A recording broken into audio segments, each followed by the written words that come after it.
तो welcome to OTP channel online tech platform में आप सभी का स्वागत है।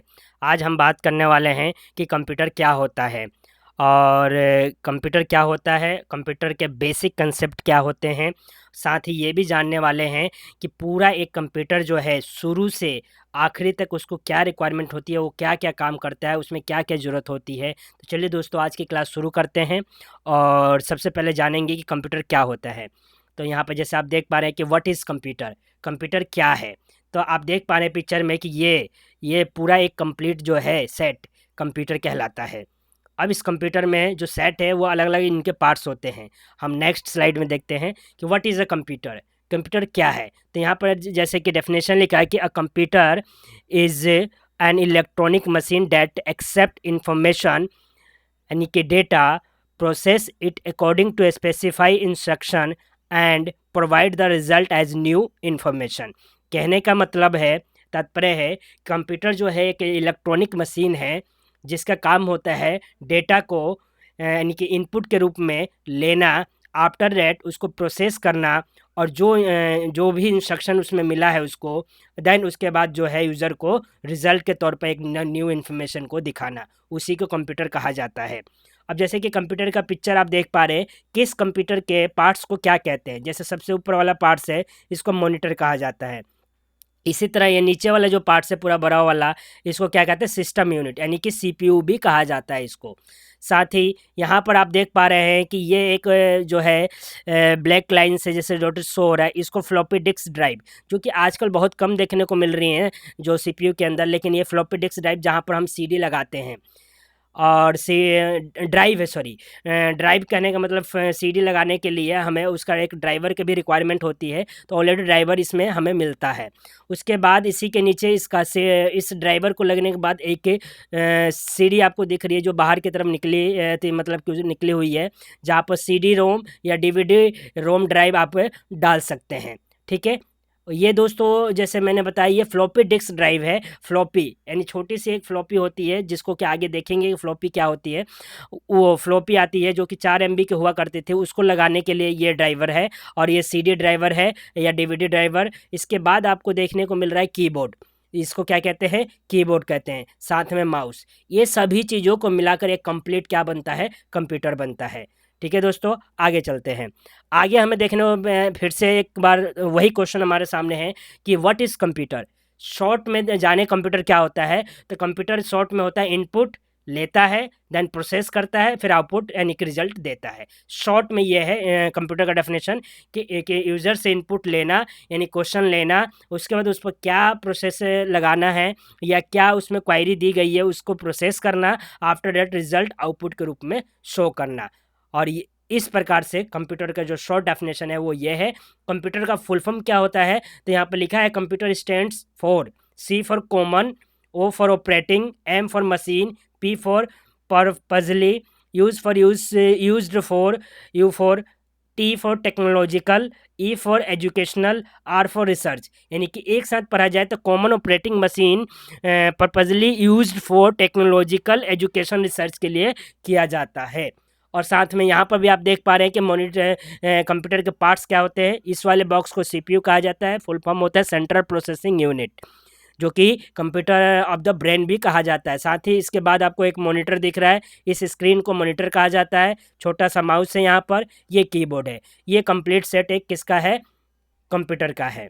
ठीक है, आगे बढ़ते हैं दोस्तों। अब कंप्यूटर के दो पार्ट होते हैं, एक होता है हार्डवेयर, एक होता है सॉफ्टवेयर। अब हार्डवेयर के कौन सा पार्ट्स होता है और सॉफ्टवेयर कौन सा पार्ट होता है, ये जानेंगे कि हार्डवेयर क्या होता है। जैसे कि यहाँ पर लिखा है हार्डवेयर, द कंप्यूटर इक्विपमेंट, यानी कंप्यूटर का वो इक्विपमेंट का क्या मतलब है यहाँ पर, जैसे driver, mouse, keyboard, monitor, motherboard etcetera, इस प्रकार की चीज़ें हैं यहाँ पर, including printer, monitor, disk drive etcetera. ये सारी चीज़ें जो हैं वो हार्डवेयर के अंदर आती हैं। यानी कि डेफिनेशन एक शॉर्ट लाइन में कहें, यानी कि वो चीज़ जिनको हम टच कर सकते हैं उसको हार्डवेयर कहा जाता है। सॉफ्टवेयर क्या होता है, वो चीज़ जिसको हम टच नहीं कर सकते हैं लेकिन उसके आइकन को टच किया जाता है। जैसे कि सॉफ्टवेयर में आता है, आज के समय में देखेंगे जो पॉपुलर है, Facebook, WhatsApp, Insta, Twitter, Messenger, ये सब ये क्या है, सॉफ्टवेयर है। लेकिन बहुत से लोग समझेंगे इसको तो हम टच कर पाते हैं, लेकिन सॉफ्टवेयर का डेफिनेशन है वो चीज़ जिसको हम टच नहीं कर सकते हैं, और उसको हम सॉफ्टवेयर कहा जाता है। लेकिन दोस्तों सॉफ्टवेयर आप जो टच करते हैं वो एक सिर्फ उसके आइकन को टच करते हैं, एक्चुअल में हार्ड के तौर पर उसका कुछ भी नहीं होता, वो एक आइकन है, टचेबल आइकन है। तो वही कह रहे हैं कि program which tell the computer what to do, यानी कि वो प्रोग्राम, यानी कि सॉफ्टवेयर क्या होता है, वो प्रोग्राम जो ये बताए कि कंप्यूटर को क्या करना है। Example word processing, grab book, tutorial, games, या आज के समय में और भी चीज़ें हैं सॉफ्टवेयर के अंदर, व्हाट्सएप, फेसबुक, जैसे मैंने बताया आप सभी को, गूगल। तो ये सारे जो है सॉफ्टवेयर के उदाहरण हैं।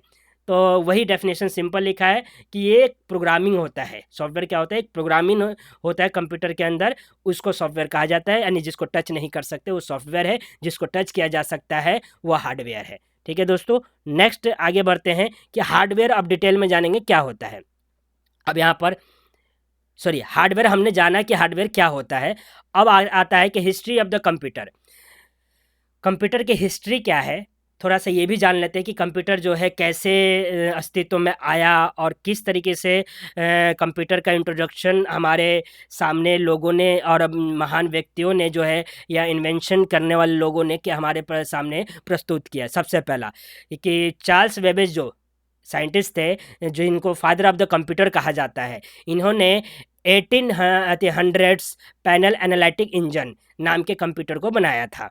ठीक है, उसके बाद दूसरा जो डेवलप हुआ कंप्यूटर वो है ENIAC, develop at end of WW2, यानी कि वर्ल्ड वॉर सेकेंड के आखिरी तक ये ENIAC जो है डेवलप हुआ कंप्यूटर हिस्ट्री में, दूसरा जो डेवलप हुआ। फिर 1951 से लेकर 1963 तक फर्स्ट एंड सेकंड जनरेशन के कंप्यूटर आ गए, जिसके अंदर की वेरी लार्ज जो बहुत बड़े थे, और उसमें जो है यूज़ अनरिलायबल वैक्यूम ट्यूब का यूज़ होने लगा।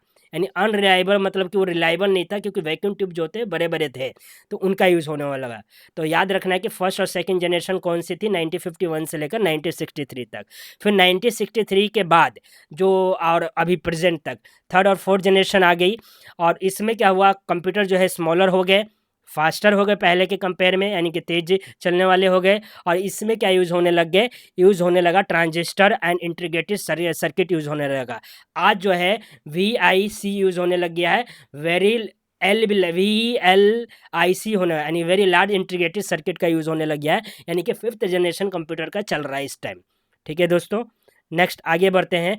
हिस्ट्री ही जाने कंप्यूटर के अंदर माइक्रो कंप्यूटर्स। अब कंप्यूटर में कंप्यूटर के प्रकार भी थे, अब अलग अलग कंप्यूटर थे। अब माइक्रो कंप्यूटर कौन से आए, पहला कौन सा आया, एप्पल का, जो फर्स्ट सोल्ड इन लेट 1970 के आसपास जो है सोल्ड हुआ। फिर डेवलप बाय, जो कि जिसको कि बनाया गया था किसके द्वारा, डेवलप बाय जॉब्स एंड वजिनिक के द्वारा बनाया गया था। फिर उसके बाद जो है माइक्रो कंप्यूटर में दूसरा IBM पर्सनल कंप्यूटर करके आया, ये भी एप्पल का ही था, जिसको पहली बार बेचा गया 1981 में। फिर इसके बाद was quickly except by business, और ये वाला जो IBM है एक्चुअल में बिजनेस पर्पस से आया था, और बिजनेस के लिए लोगों ने इसको बहुत अच्छी तरह एक्सेप्ट किया। यानी बहुत लोगों ने बिजनेस पर्पस के लिए IBM को पर्सनल कंप्यूटर के रूप में यूज़ करने के लिए खरीदना शुरू किया। IBM जो है कंपेटेबल्स सुन डेवलप, उसमें कंपेटेबिलिटी जो है और आने वाले समय में डेवलप्ड हुई। नेक्स्ट, कंप्यूटर का जो है तो हमने क्या जाना, थोड़ा सा हिस्ट्री जाना, क्योंकि हम बेसिक्स टू एंड कंप्यूटर के बारे में सीख रहे हैं दोस्तों। नेक्स्ट टॉपिक है इसी के अंदर कि कंप्यूटर जो है सोशल इम्पैक्ट क्या पड़ा इसका। कंप्यूटर के आने के बाद सोशल इम्पैक्ट मतलब सोशल मीडिया पर क्या इम्पैक्ट पड़ा। पहला, थ्रेट टू प्राइवेसी। अब प्राइवेसी के लिए जो है एक हमारे सामने ये कंसेप्ट जो है इशू और चैलेंजेस सामने आ गए। फिर रिड्यूस पर्सनल इंटरेक्शन, इससे रिड्यूस होने लगा। Display workers and change work place. Display यानी कि वर्कर्स के काम में बदलाव, और जो उनका प्लेस था, जहाँ काम करने का स्थान था, उसमें बदलाव हुआ, चेंजेस हुए, और उनके वर्कर्स भी बदल गए।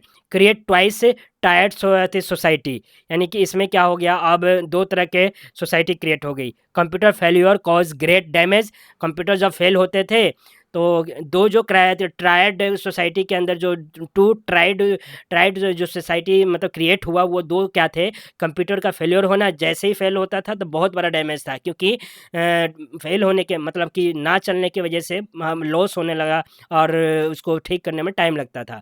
फिर आया एआई यानी आर्टिफिशियल इंटेलिजेंसी, उसका क्या हुआ कि create a new life form.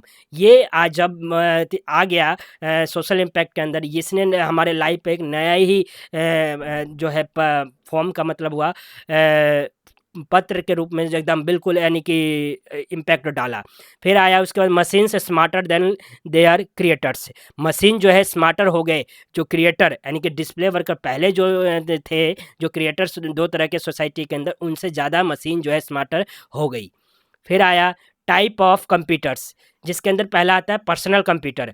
अब पर्सनल कंप्यूटर यानी कि जिसको पीसी कहा जाता है, होता क्या है कि also called micro computer. Personal computer को माइक्रो कंप्यूटर भी कहा जाता है, क्योंकि माइक्रो कंप्यूटर छोटे होते हैं, यानी कि जो हम दीवारों पर, पहले कंप्यूटर बड़े होते थे, दीवारों को यानी कि एक रूम को जगह चाहिए होती थी एक रूम के बराबर, लेकिन आज हम रूम के अंदर रख सकते हैं, उसी को पीसी कंप्यूटर कहा जाता है, पीसी कहा गया।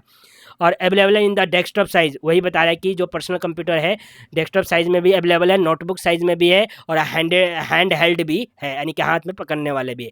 कैन बी आईबीएम कंपेटिबिलिटी और एप्पल, ये तीन जो इसके एग्जांपल है। अब पर्सनल कंप्यूटर जो होते हैं वो कैसे होते हैं, इस टाइप से होते हैं, जैसे आप पिक्चर में देख पा रहे हैं दोस्तों। ये नेक्स्ट, ये है जैसे पर्सनल कंप्यूटर जो पहले आए, आज तो बहुत ही स्टाइलिश टाइप के लैपटॉप कंप्यूटर आ गए हैं जो पर्सनल वाले में आते हैं। टाइप्स ऑफ कंप्यूटर के अंदर दूसरा आता है mini computer.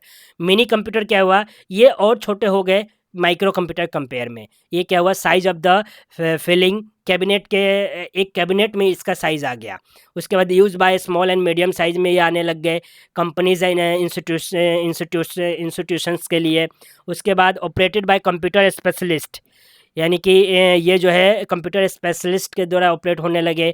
Terminals allow many people to use, इसके अंदर ये फीचर आ गया कि कंप्यूटर्स को जो है बहुत से लोग, पहले क्या था बड़े कंप्यूटर होने के बाद एक या कुछ स्पेशलिस्ट ही यूज़ कर पाते थे, लेकिन अब क्या हो गया कि जो है कंप्यूटर जो है उसमें बहुत से लोगों मतलब कि काफ़ी लोग उसको इस्तेमाल कोई भी कर सकता है।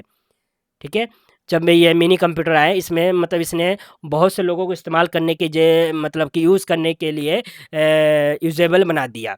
नेक्स्ट, मेन फ्रेम कंप्यूटर आया। मेन फ्रेम कंप्यूटर क्या हुए, ये जो थे बड़े कंप्यूटर हुआ करते थे, जैसे ये वेरी पावरफुल, बहुत ही शक्तिशाली ये कंप्यूटर आए। टाइप्स ऑफ कंप्यूटर के अंदर मेन फ्रेम कंप्यूटर बहुत पावरफुल होते थे, बहुत फास्ट हुए, use by large corporation and government agencies. ये जो मेन फ्रेम कंप्यूटर आया, ये जो था शक्तिशाली, फास्ट और जो है और लार्ज हुआ करते थे, जो कि किसके द्वारा, लार्ज मात्रा में कॉरपोरेटेड जो ऑफिसेस है उनके द्वारा, गवर्नमेंट एजेंसीज के द्वारा यूज़ किए जाने लगा, और ऑपरेटेड बाय कंप्यूटर स्पेशलिस्ट, और कंप्यूटर में जो स्पेशलिस्ट है या स्पेशलिस्ट है वो इसका यूज़ करना शुरू किए। ये आम आदमी जो है इनका यूज़ करने के नहीं कर रहे थे, जो बड़े बड़े कंपनीज और गवर्नमेंट यूज़ करने लगी। फिर तीसरा, उसके बाद नेक्स्ट आता है कंप्यूटर के टाइप्स में सुपर कंप्यूटर, जो कि ये सुपर कंप्यूटर ये बाकी कंप्यूटरों कंपेयर में बिल्कुल ही एक अलग एडवांस लेवल के कंप्यूटर थे, जिसका इस्तेमाल साइंटिस्ट वगैरह या बड़ी बड़ी एजेंसियां करने लगी। वही चीज़ लिखा है मोस्ट पावरफुल, ये बहुत पावरफुल थे और बहुत वो तो फास्ट थे, ये फास्टेस्ट थे, यानी बहुत ज़्यादा तेज़ थे, मोस्ट एक्सपेंसिव थे। अब ये बहुत पावरफुल फास्ट होने की वजह से, फास्टेस्ट होने की वजह से ये मतलब प्राइस में भी ज़्यादा थे, सर्वर मिलियंस डॉलर्स इस पर खर्च करना पड़ रहा था। यूज़ ओनली बाय, कौन यूज़ करता था इसको, सिर्फ गवर्नमेंट एजेंसीज और लार्ज इंटरनेशनल कॉरपोरेशन, यानी जैसे कि साइंटिस्ट वगैरह या बड़ी बड़ी कंपनियां यही यूज़ करती थी इनको, और आज भी सुपर कंप्यूटर को इन्हीं को यूज़ करते हैं, सभी नहीं कर पाते हैं। अब आता है यहाँ पर कि हमने हिस्ट्री जाना कंप्यूटर के, अब जानेंगे दोस्तों कि कंप्यूटर ऑपरेशन, नहीं कंप्यूटर ऑपरेशन का मतलब है कि कंप्यूटर किस प्रकार से काम करता है। तो जैसे दोस्तों यहाँ पर देख पा रहे हैं कि इनपुट इनपुट के बाद एरो ये शो करता है कि इनपुट लिया इसने। कंप्यूटर क्या करता है, सबसे पहले इनपुट लेता है, उसके बाद क्या होता है प्रोसेसिंग, यानी कि जहाँ सीपीयू एक्सटर्नल स्टोरेज की बात कर रहे हैं यहाँ पर। एक्सटर्नल स्टोरेज का मतलब ये हुआ कि सीपीयू यानी सेंट्रल प्रोसेसिंग यूनिट, जो main brain of the computer कहा जाता है होता है, उसके पास जाता है और वहाँ पर वो प्रोसेस होता है। उसको इंस्ट्रक्शन क्या दिया गया है, क्या करना है उसमें। क्वेश्चन मान लीजिए यहाँ पर दिया गया इनपुट में 2+2, यानी कि यहाँ प्रोसेसिंग में एडिशन होगा और यहाँ पर आउटपुट में रिजल्ट आएगा 4। यहाँ पर इन एक्सटर्नल जो स्टोरेज के अंदर यहाँ पर जो भी प्रोसेसिंग हुई वो क्या हुई, एडिंग का हुआ, एडिशन का, और आउटपुट हमें 4 हो गया एग्जाम्पल के तौर पे दोस्तों। नेक्स्ट अब आता है कि कंप्यूटर जो है दो टाइप्स के इसमें डिवाइस जो यूज़ किए जाते हैं वो दो टाइप्स के किए जाते हैं, एक इनपुट डिवाइस, एक आउटपुट डिवाइस। तो कंप्यूटर में दो तरह के डिवाइस जो होते हैं। इनपुट डिवाइस कौन से होते हैं, जो कि जिनको हम इनपुट देते हैं और कंप्यूटर एक्सेप्ट करता है, ठीक है। और जिसमें कि सबसे पहला है keyboard. Most commonly use input device, कहने का मतलब है सबसे ज़्यादा यूज़ किए जाने वाला डिवाइस है, क्योंकि कंप्यूटर जो है उसके अंदर कीबोर्ड होना कंपलसरी है। फिर एग्रोनोमाइक यानी कि फिट नेचुरल हैंड प्लेसमेंट, यानी कि ये क्या है कि एग्रोनोमाइक आया, यानी कि एक तरीके से वो जगह, मतलब कि इसमें कीबोर्ड के अंदर इतना कंफर्टेबल बनाया गया है कि वो क्या है, नेचर के हिसाब से फिट हो जाए और हैंड प्लेसमेंट हो, यानी उस पर हाथ हम आराम से रख के काम कर सके। फिर आया स्पेशल कीज़। इसमें कीबोर्ड के अंदर क्या होते हैं, कुछ स्पेशल कीज़ होते हैं, जैसे कि enter, function, control, alt, numeric lock, escape, या इसके अलावा फंक्शन के जो की आ गए हैं, और इसके अलावा म्यूज़िक के साउंड को कम ज़्यादा या वॉल्यूम को कम ज़्यादा करने का भी आ गया है। अब तो वाईफाई का आ गया, विंडो की का जो है कि कीबोर्ड पर जो है आपको देखने को मिलता है क्या, की स्पेशल की के अंदर की कैप्स लॉक आ गया है, शिफ्ट आ गया है। तो अब तो बहुत सारे ऑप्शन आ गए हैं इसके अंदर, कीबोर्ड के अंदर। नेक्स्ट इनपुट डिवाइस में आता है माउस, जो कि मोस्ट इंपॉर्टेंट, जिस तरह कीबोर्ड है उसी तरीके से माउस भी है। माउस का यूज़ किया जाता है control cursor on screen. Screen पर कुछ भी कंट्रोल करना है तो माउस के कर्सर के माध्यम से किया जाता है। दूसरा मे बी मैकेनिकल और ऑप्टिकल, दो तरह के माउस होते हैं, एक मैकेनिकल होता है, एक ऑप्टिकल होता है, ठीक है दोस्तों। मैकेनिकल और ऑप्टिकल में क्या अंतर होता है ये मैं आपको बताना। तो दोस्तों मैं यहाँ जैसे मैंने बोला कि मैकेनिकल और ऑप्टिकल, तो मैकेनिकल माउस कौन से होते हैं और ऑप्टिकल माउस कौन से होते हैं ये भी मैं आपको बताना चाहूँगा। मैकेनिकल माउस जो होते हैं वो क्या होते हैं, उनके अंदर जो बॉल होता है नीचे के तरफ, जो कि जैसे मूवमेंट होता है उस मूवमेंट को कंट्रोल, जैसे ये कर्सर मूव कर रहा है तो इसके नीचे पहले माउस हुआ करता था, उसमें एक नीचे बॉल आता था, वो बॉल जो है उस मूवमेंट को कंट्रोल करता था। वैसे टाइप के जो माउस थे वो मैकेनिकल माउस कहलाते हैं।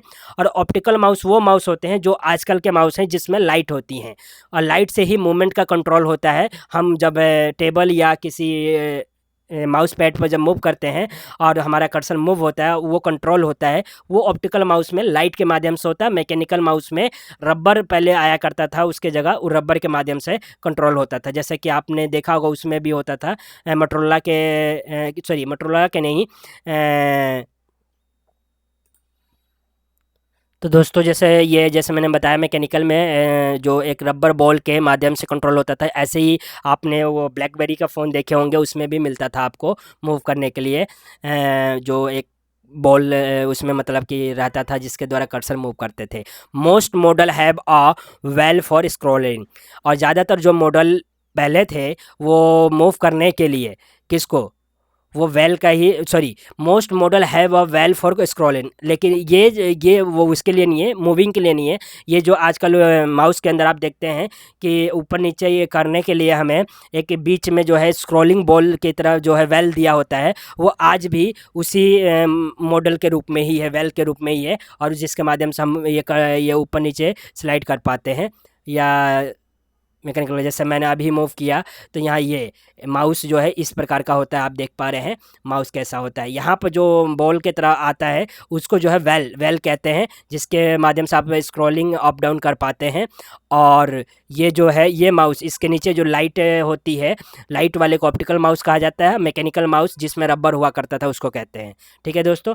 नेक्स्ट इनपुट डिवाइस में चलते हैं अब हम आगे कि देखते हैं कि नेक्स्ट इनपुट डिवाइस हमारा कौन सा है। नेक्स्ट इनपुट डिवाइस में यहाँ पर जैसे अदर्स लिख दिया, बहुत सारे होते हैं इनपुट डिवाइस के अंदर।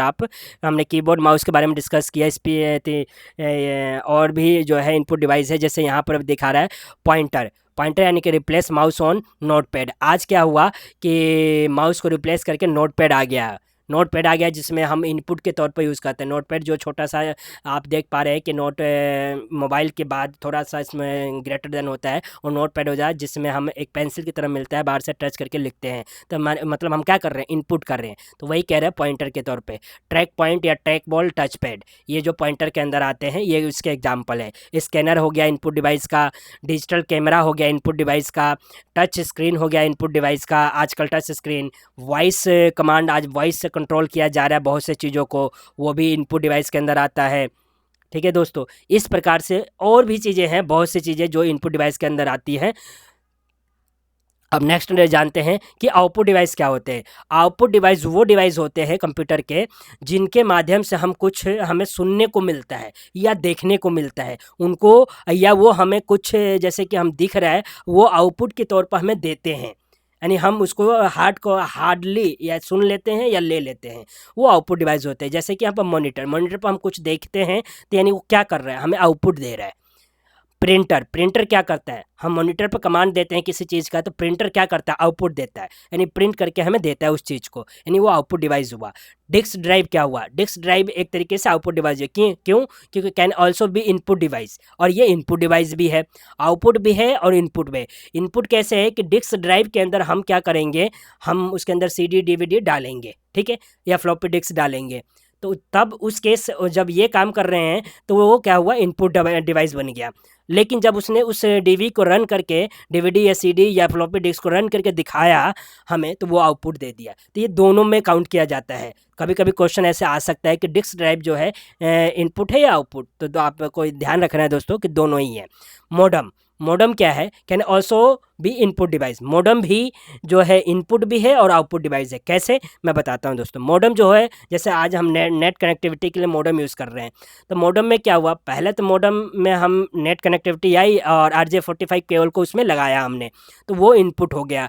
और उसके बाद नेट चलना शुरू हुआ और तो वो क्या हुआ, आउटपुट हुआ। नेट के माध्यम से हम कुछ भी काम कर पा रहे हैं, तो इस तरीके से वो आउटपुट हुआ। और जब RJ45 कनेक्टर को कनेक्ट किया गया तो मॉडम के अंदर, तब वो इनपुट रहा। ठीक है दोस्तों, तो इनपुट आउटपुट दोनों ही कहलाता है, मॉडम भी और डिस्क ड्राइव भी। अब आउटपुट डिवाइस के अंदर मॉनिटर के बारे में सबसे पहले जानेंगे कि मॉनिटर जो है उसका किस तरीके से जो है आउटपुट डिवाइस है और उसमें क्या क्या फंक्शनलिटी होती है। सबसे पहला आता है मॉनिटर के अंदर, made of tiny elements called pixels, यानी कि मॉनिटर जो होता है बहुत छोटे छोटे एलिमेंट्स से को मिलाकर बना होता है और उसको पिक्सल्स कहा जाता है, जो कि आज कैमरे में और मोबाइल्स के अंदर मॉनिटर से ज़्यादा हाई पिक्सल्स मिल रहे हैं हमें। ठीक है, और जो आज महंगे जो कंप्यूटर्स हैं उसके अंदर हमें अच्छी मॉनिटर मिलती है क्योंकि उसमें भी पिक्सल्स अच्छे होते हैं। नेक्स्ट टॉप, इसी के अंदर जो मॉनिटर का जो बेनिफिट है वो है, each row of pixel is called a scan line. हमने पहले जाना कि जो है मॉनिटर बना कैसे, छोटे छोटे एलिमेंट्स को मिला के, जिसको पिक्सल कहा जाता है, और वो पिक्सल्स एक रो में होते हैं। जब वो रो में होते हैं उसको क्या कहा जाता है, स्कैन लाइन, यानी कि each row of the pixel, हर एक रो में जो पिक्सल्स है इज कॉल्ड स्कैन लाइन, उसको स्कैन लाइन कहा जाता है। नेक्स्ट इसका पॉइंट है, picture is display by an electronic beam lighting of certain pixels, यानी कि ये जो पिक्चर है, picture is display by an electronic beam light of certain pixel, यानी कि पिक्चर जो हमें दिखता है वो डिस्प्ले पर, वो किसके वजह से दिखता है, कुछ इलेक्ट्रॉनिक जो है बीम लाइट जब वो पड़ती है कुछ सर्टेन पिक्सल से के ऊपर, तब वो हमें एक पिक्चर के रूप में, यानी वो कंबाइन होती है। कंबाइन होने के बाद वो हमें छोटे छोटे पिक्सल जितने होते हैं वो मिल जाते हैं, मिलने के बाद एक पिक्चर को फॉर्म करते हैं जो कि हम देख पाते हैं। ठीक है दोस्तों, ये है मॉनिटर के फ़ायदे। अब मॉनिटर जो है आपको यहाँ पर जो मैं दिखा रहा हूँ नॉर्मल, ये बिल्कुल वो मॉनिटर है जो अर्लीस्ट यूज़ किया जाता होगा ऐसे सिंपल। आज तो एडवांस मॉनिटर है, टचेबल मॉनिटर है और एक से एक मॉनिटर है। ठीक है दोस्तों, नेक्स्ट टॉपिक आता है इसी के अंदर, मॉनिटर का रेजोल्यूशन क्या होता है। मॉनिटर में रेजोल्यूशन भी है और वो किस टाइप का होता है, कितना होता है, कैसे होता है वो जानते हैं। Resolution is how sharp and clear the picture is, यानी रेजोल्यूशन मॉनिटर के अंदर क्या जो है निर्णय करता है या भूमिका निभाता है, ये बताता है कि कितना शार्प और क्लियर जो होगी पिक्चर होगी, यानी कि कितनी सुंदर पिक्चर और उसकी शार्पनेस, यानी कि जो पिक्स जो कहते हैं ना कि पिक्सल्स नहीं फट रहे हैं या पिक्चर बहुत सुंदर आ रही है, तो वो क्लियर होना मतलब सफाई, यानी कि वो साफ पिक्चर, यानी कि पीछे क्या है बैकग्राउंड में, या किस प्रकार का कलर है, या किस प्रकार का शर्ट है, वो उसको क्लियर के अंदर काउंट करेंगे। लेकिन शार्पनेस है कि उसको कितनी गहराई तक शार्प, मतलब कि हम जूम करें और शार्प दिखे, वो शार्पनेस है। तो वो रेजोल्यूशन डिफाइन करता है पिक्चर के, पिक्चर में कितनी क्लियरनेस और शार्पनेस है, ये मॉनिटर के अंदर जो रेजोल्यूशन है वो डिफाइन करता है कि पिक्चर कैसी होगी। How many scan lines on the screen, screen पर जो है स्कैन लाइन कितनी होती है। आज से पहले जो थी 640x480 इज़ लो रेजोल्यूशन, जो कि लो रेजोल्यूशन कहा जाता है, और ये हुआ करती थी। फिर 1600x1200 इज़ हाई रेजोल्यूशन होता है स्क्रीन का, लेकिन आज इससे भी ऊपर आ गया है। ठीक है दोस्तों, आज जो है इससे ऊपर 24 से 2400 तक के रेजोल्यूशन भी आ गए हैं। तो आज रेजोल्यूशन बहुत हाई हो गया है, और आज पिक्चर की क्वालिटी जो है या मॉनिटर की क्वालिटी बहुत ही मतलब कि उम्मीदा, यानी कि उम्मीद से ज़्यादा जो है उसमें है, मतलब कि क्वालिटी में है दोस्तों। इस तरीके से अब मॉनिटर के अंदर ही हम जानेंगे कि डॉट पिट्स क्या होते हैं। हमने मॉनिटर के अंदर रेजुलेशन जाना, मॉनिटर के बारे में जाना, अब डॉट पिच जो होती है मॉनिटर के अंदर, उसको क्या मतलब भूमिका रहता है। तो ये जो तो करता है, क्या करता है मॉनिटर के अंदर, measure the distance between pixels. Pixels जो हमने पढ़ा कि मॉनिटर में पिक्सल का भूमिका बहुत होता है, छोटे छोटे टीनी एलिमेंट्स मिलकर बनते हैं पिक्सल्स। वो पिक्सल के बीच के जो डिस्टेंस है उसको मेजर करता है डॉट पिच। ठीक है, commonly seen on monitor advertise, आजकल जो कॉमनली हम देखते हैं जो है मॉनिटर को जो एडवर्टाइजमेंट में, तो वो डॉट पिच जो है कितना है, डॉट पिच 49 जो है नॉट वेरी गुड, यानी कि 49 अगर है उसका तो वो वेरी गुड नहीं है, और 28 है तो मच बेटर, यानी ठीक है। लेकिन डॉट 26 है और लोअर या 26 या उससे कम है तो एक्सेलेंट। तो जितनी कम जो है डॉट पिच होगी किसी भी मॉनिटर की, वो उतना ही अच्छा होगा, और जितना ज़्यादा डॉट पिच होगी वो उतना ही जो है अच्छा नहीं होगा। तो आप मॉनिटर ले रहे हैं तो उसका डॉट पिच कितना है ये भी ज़रूर देखिएगा, पिक्सल क्या है ये भी देखिएगा, रेजोल्यूशन क्या है ये भी देखिएगा। इन सब को देख कर मॉनिटर लीजिए तो आपको क्वालिटी बेस्ट टू बेस्ट मिलेगी दोस्तों। नेक्स्ट, मॉनिटर की साइज़ के बारे में बात करते हैं आप, कि मॉनिटर किस प्रकार के और कितने साइज़ में अवेलेबल है। तो स्क्रीन मेज़र डायगोनली, मॉनिटर का जो एक स्क्रीन जो है मेजर किया जाता है हमेशा ना लेंथ में ना ब्रीथ में, डायगोनल के रूप में। डायगोनल यानी कि मान लीजिए इस कोने से आप इस कोने तक जा रहे हैं या इस कोने से इस कोने तक आ रहे हैं, ये डायगोनल कहा जाता है। तो डायगोनली मेजर किया जाता है मॉनिटर को। May also measure actually viewing area, और उसके व्यूइंग एरिया से भी मेजर किया जाता है। ठीक है, तो मॉनिटर लेते वक्त आपको साइज़ में इस तरीके से साइज़ को आप ध्यान रखना है। 14 यहाँ पे जैसे 14 और 15 ऑन बार्गेन सिस्टम्स के जो हैं, बार्गेन का मतलब होता है, बार्गेन सिस्टम का मतलब होता है दोस्तों कि एक तरीके से आप समझ सकते हैं कि बार्गेन का मतलब लाभ होता है। तो आज से 14-15 जो है 14 या 15 इंच का जो साइज़ में मॉनिटर होते हैं वो ठीक है, मतलब कि एक तरीके से देखा जाए तो क्या हमारे लिए अच्छा है। मतलब साइज़, ये बार्गेन सिस्टम का मतलब यही है कि 14-15 इंच सही है। ये नहीं कि हमने 20 इंच ले लिया और 30 इंच ले लिया। लेकिन आज बड़े भी स्क्रीन हैं और वो बड़े बड़े कॉर्पोरेट कंपनीज़ में यूज़ हो रहे हैं और वो अच्छे भी हैं। 70 हैज़ बिकम द स्टैंडर्ड, और 17 जो इंच का साइज़ का जो मॉनिटर है वो स्टैंडर्ड है। 14-15 तो ठीक है, लेकिन जो स्टैंडर्ड साइज़ है वो 17 है, और 19 और 21 available but are more expensive, यानी कि 19 और 20 से लेकर 21 से साइज़ के भी स्क्रीन मॉनिटर जो है बाज़ार में अवेलेबल है, मार्केट में अवेलेबल है, लेकिन वो एक्सपेंसिव है। और इससे भी ज़्यादा यानी कि 21 से ज़्यादा भी जो है मार्केट के अंदर है, जो कि और मोस्ट एक्सपेंसिव है। ठीक है दोस्तों, तो आप वो तो आपके ऊपर डिपेंड करता है किस साइज़ का। तो मॉनिटर के बारे में मैंने जो जितनी जानकारी आपको देनी थी दे दी। मॉनिटर लेते वक्त इन सभी बातों का आप ध्यान जरूर रखिएगा। मॉनिटर के अंदर एक और चीज़ आता है उसका एलसीडी, यानी कि मॉनिटर के ऊपर लगा हुआ जो टच पैनल कर लीजिए, टच वाला है तो, टच नहीं है तो जो स्क्रीन लगा है वो किस तरह का होना चाहिए ये भी आपको ध्यान रखना है। या तो एलसीडी हो सकता है, जैसे कि यहाँ मॉनिटर में अभी बात कर रहे हैं हम एलसीडी वाला। एलसीडी का फुल फॉर्म होता है लिक्विड क्रिस्टल डिस्प्ले, यानी कि जो कि कैसा दिखता है, लिक्विड क्रिस्टल डिस्प्ले के रूप में दिखाता है, इसका फुल फॉर्म है। सिमिलर टू डिजिटल वॉच की तरह। कैसा होता है, जैसे डिजिटल वॉच देखा होगा आपने जिसमें डिजिट के रूप में टाइम बताता है, उस तरीके का होता है। यूज़ फॉर नोटबुक और नोटबुक कंप्यूटर के लिए यूज़ किया जाता है ये। और should be an active matrix screen. इसके जो स्क्रीन जो में जो मैट्रिक्स है, मैट्रिक्स यानी वो पिक्सल्स जो होते हैं वो एक्टिव होते हैं, होने चाहिए, तब वो नोटबुक कंप्यूटर्स के उसमें जो है रूप में यूज़ होता है। Also use in the flat screen monitor में भी यूज़ किया जाता है, जो कि दीवारों पर लगाने वाले आजकल मॉनिटर आ रहे हैं, much thinner than regular CRT monitor. जो सीआरटी मॉनिटर रेगुलर में यूज़ होता है उससे क्या होता है, ये थिनर होते हैं यानी कि पतले होते हैं। कौन से, एलसीडी मॉनिटर। मोर एक्सपेंसिव होते हैं देन रेगुलर सीआरटी मॉनिटर के कंपेयर में। सीआरटी मॉनिटर को क्रिस्टल सीआरटी मॉनिटर कौन से होते हैं, तो दोस्तों यहाँ पर जैसे बात हो रही थी कि मोर एक्सपेंसिव होते हैं इसके कंपेयर में regular CRT monitor. CRT monitor कौन से होते हैं ये भी मैं आपको बताना चाहूँगा एक बार, कि सीआरटी का जो फुल फॉर्म होता है कैथोड रोए ट्यूब होता है।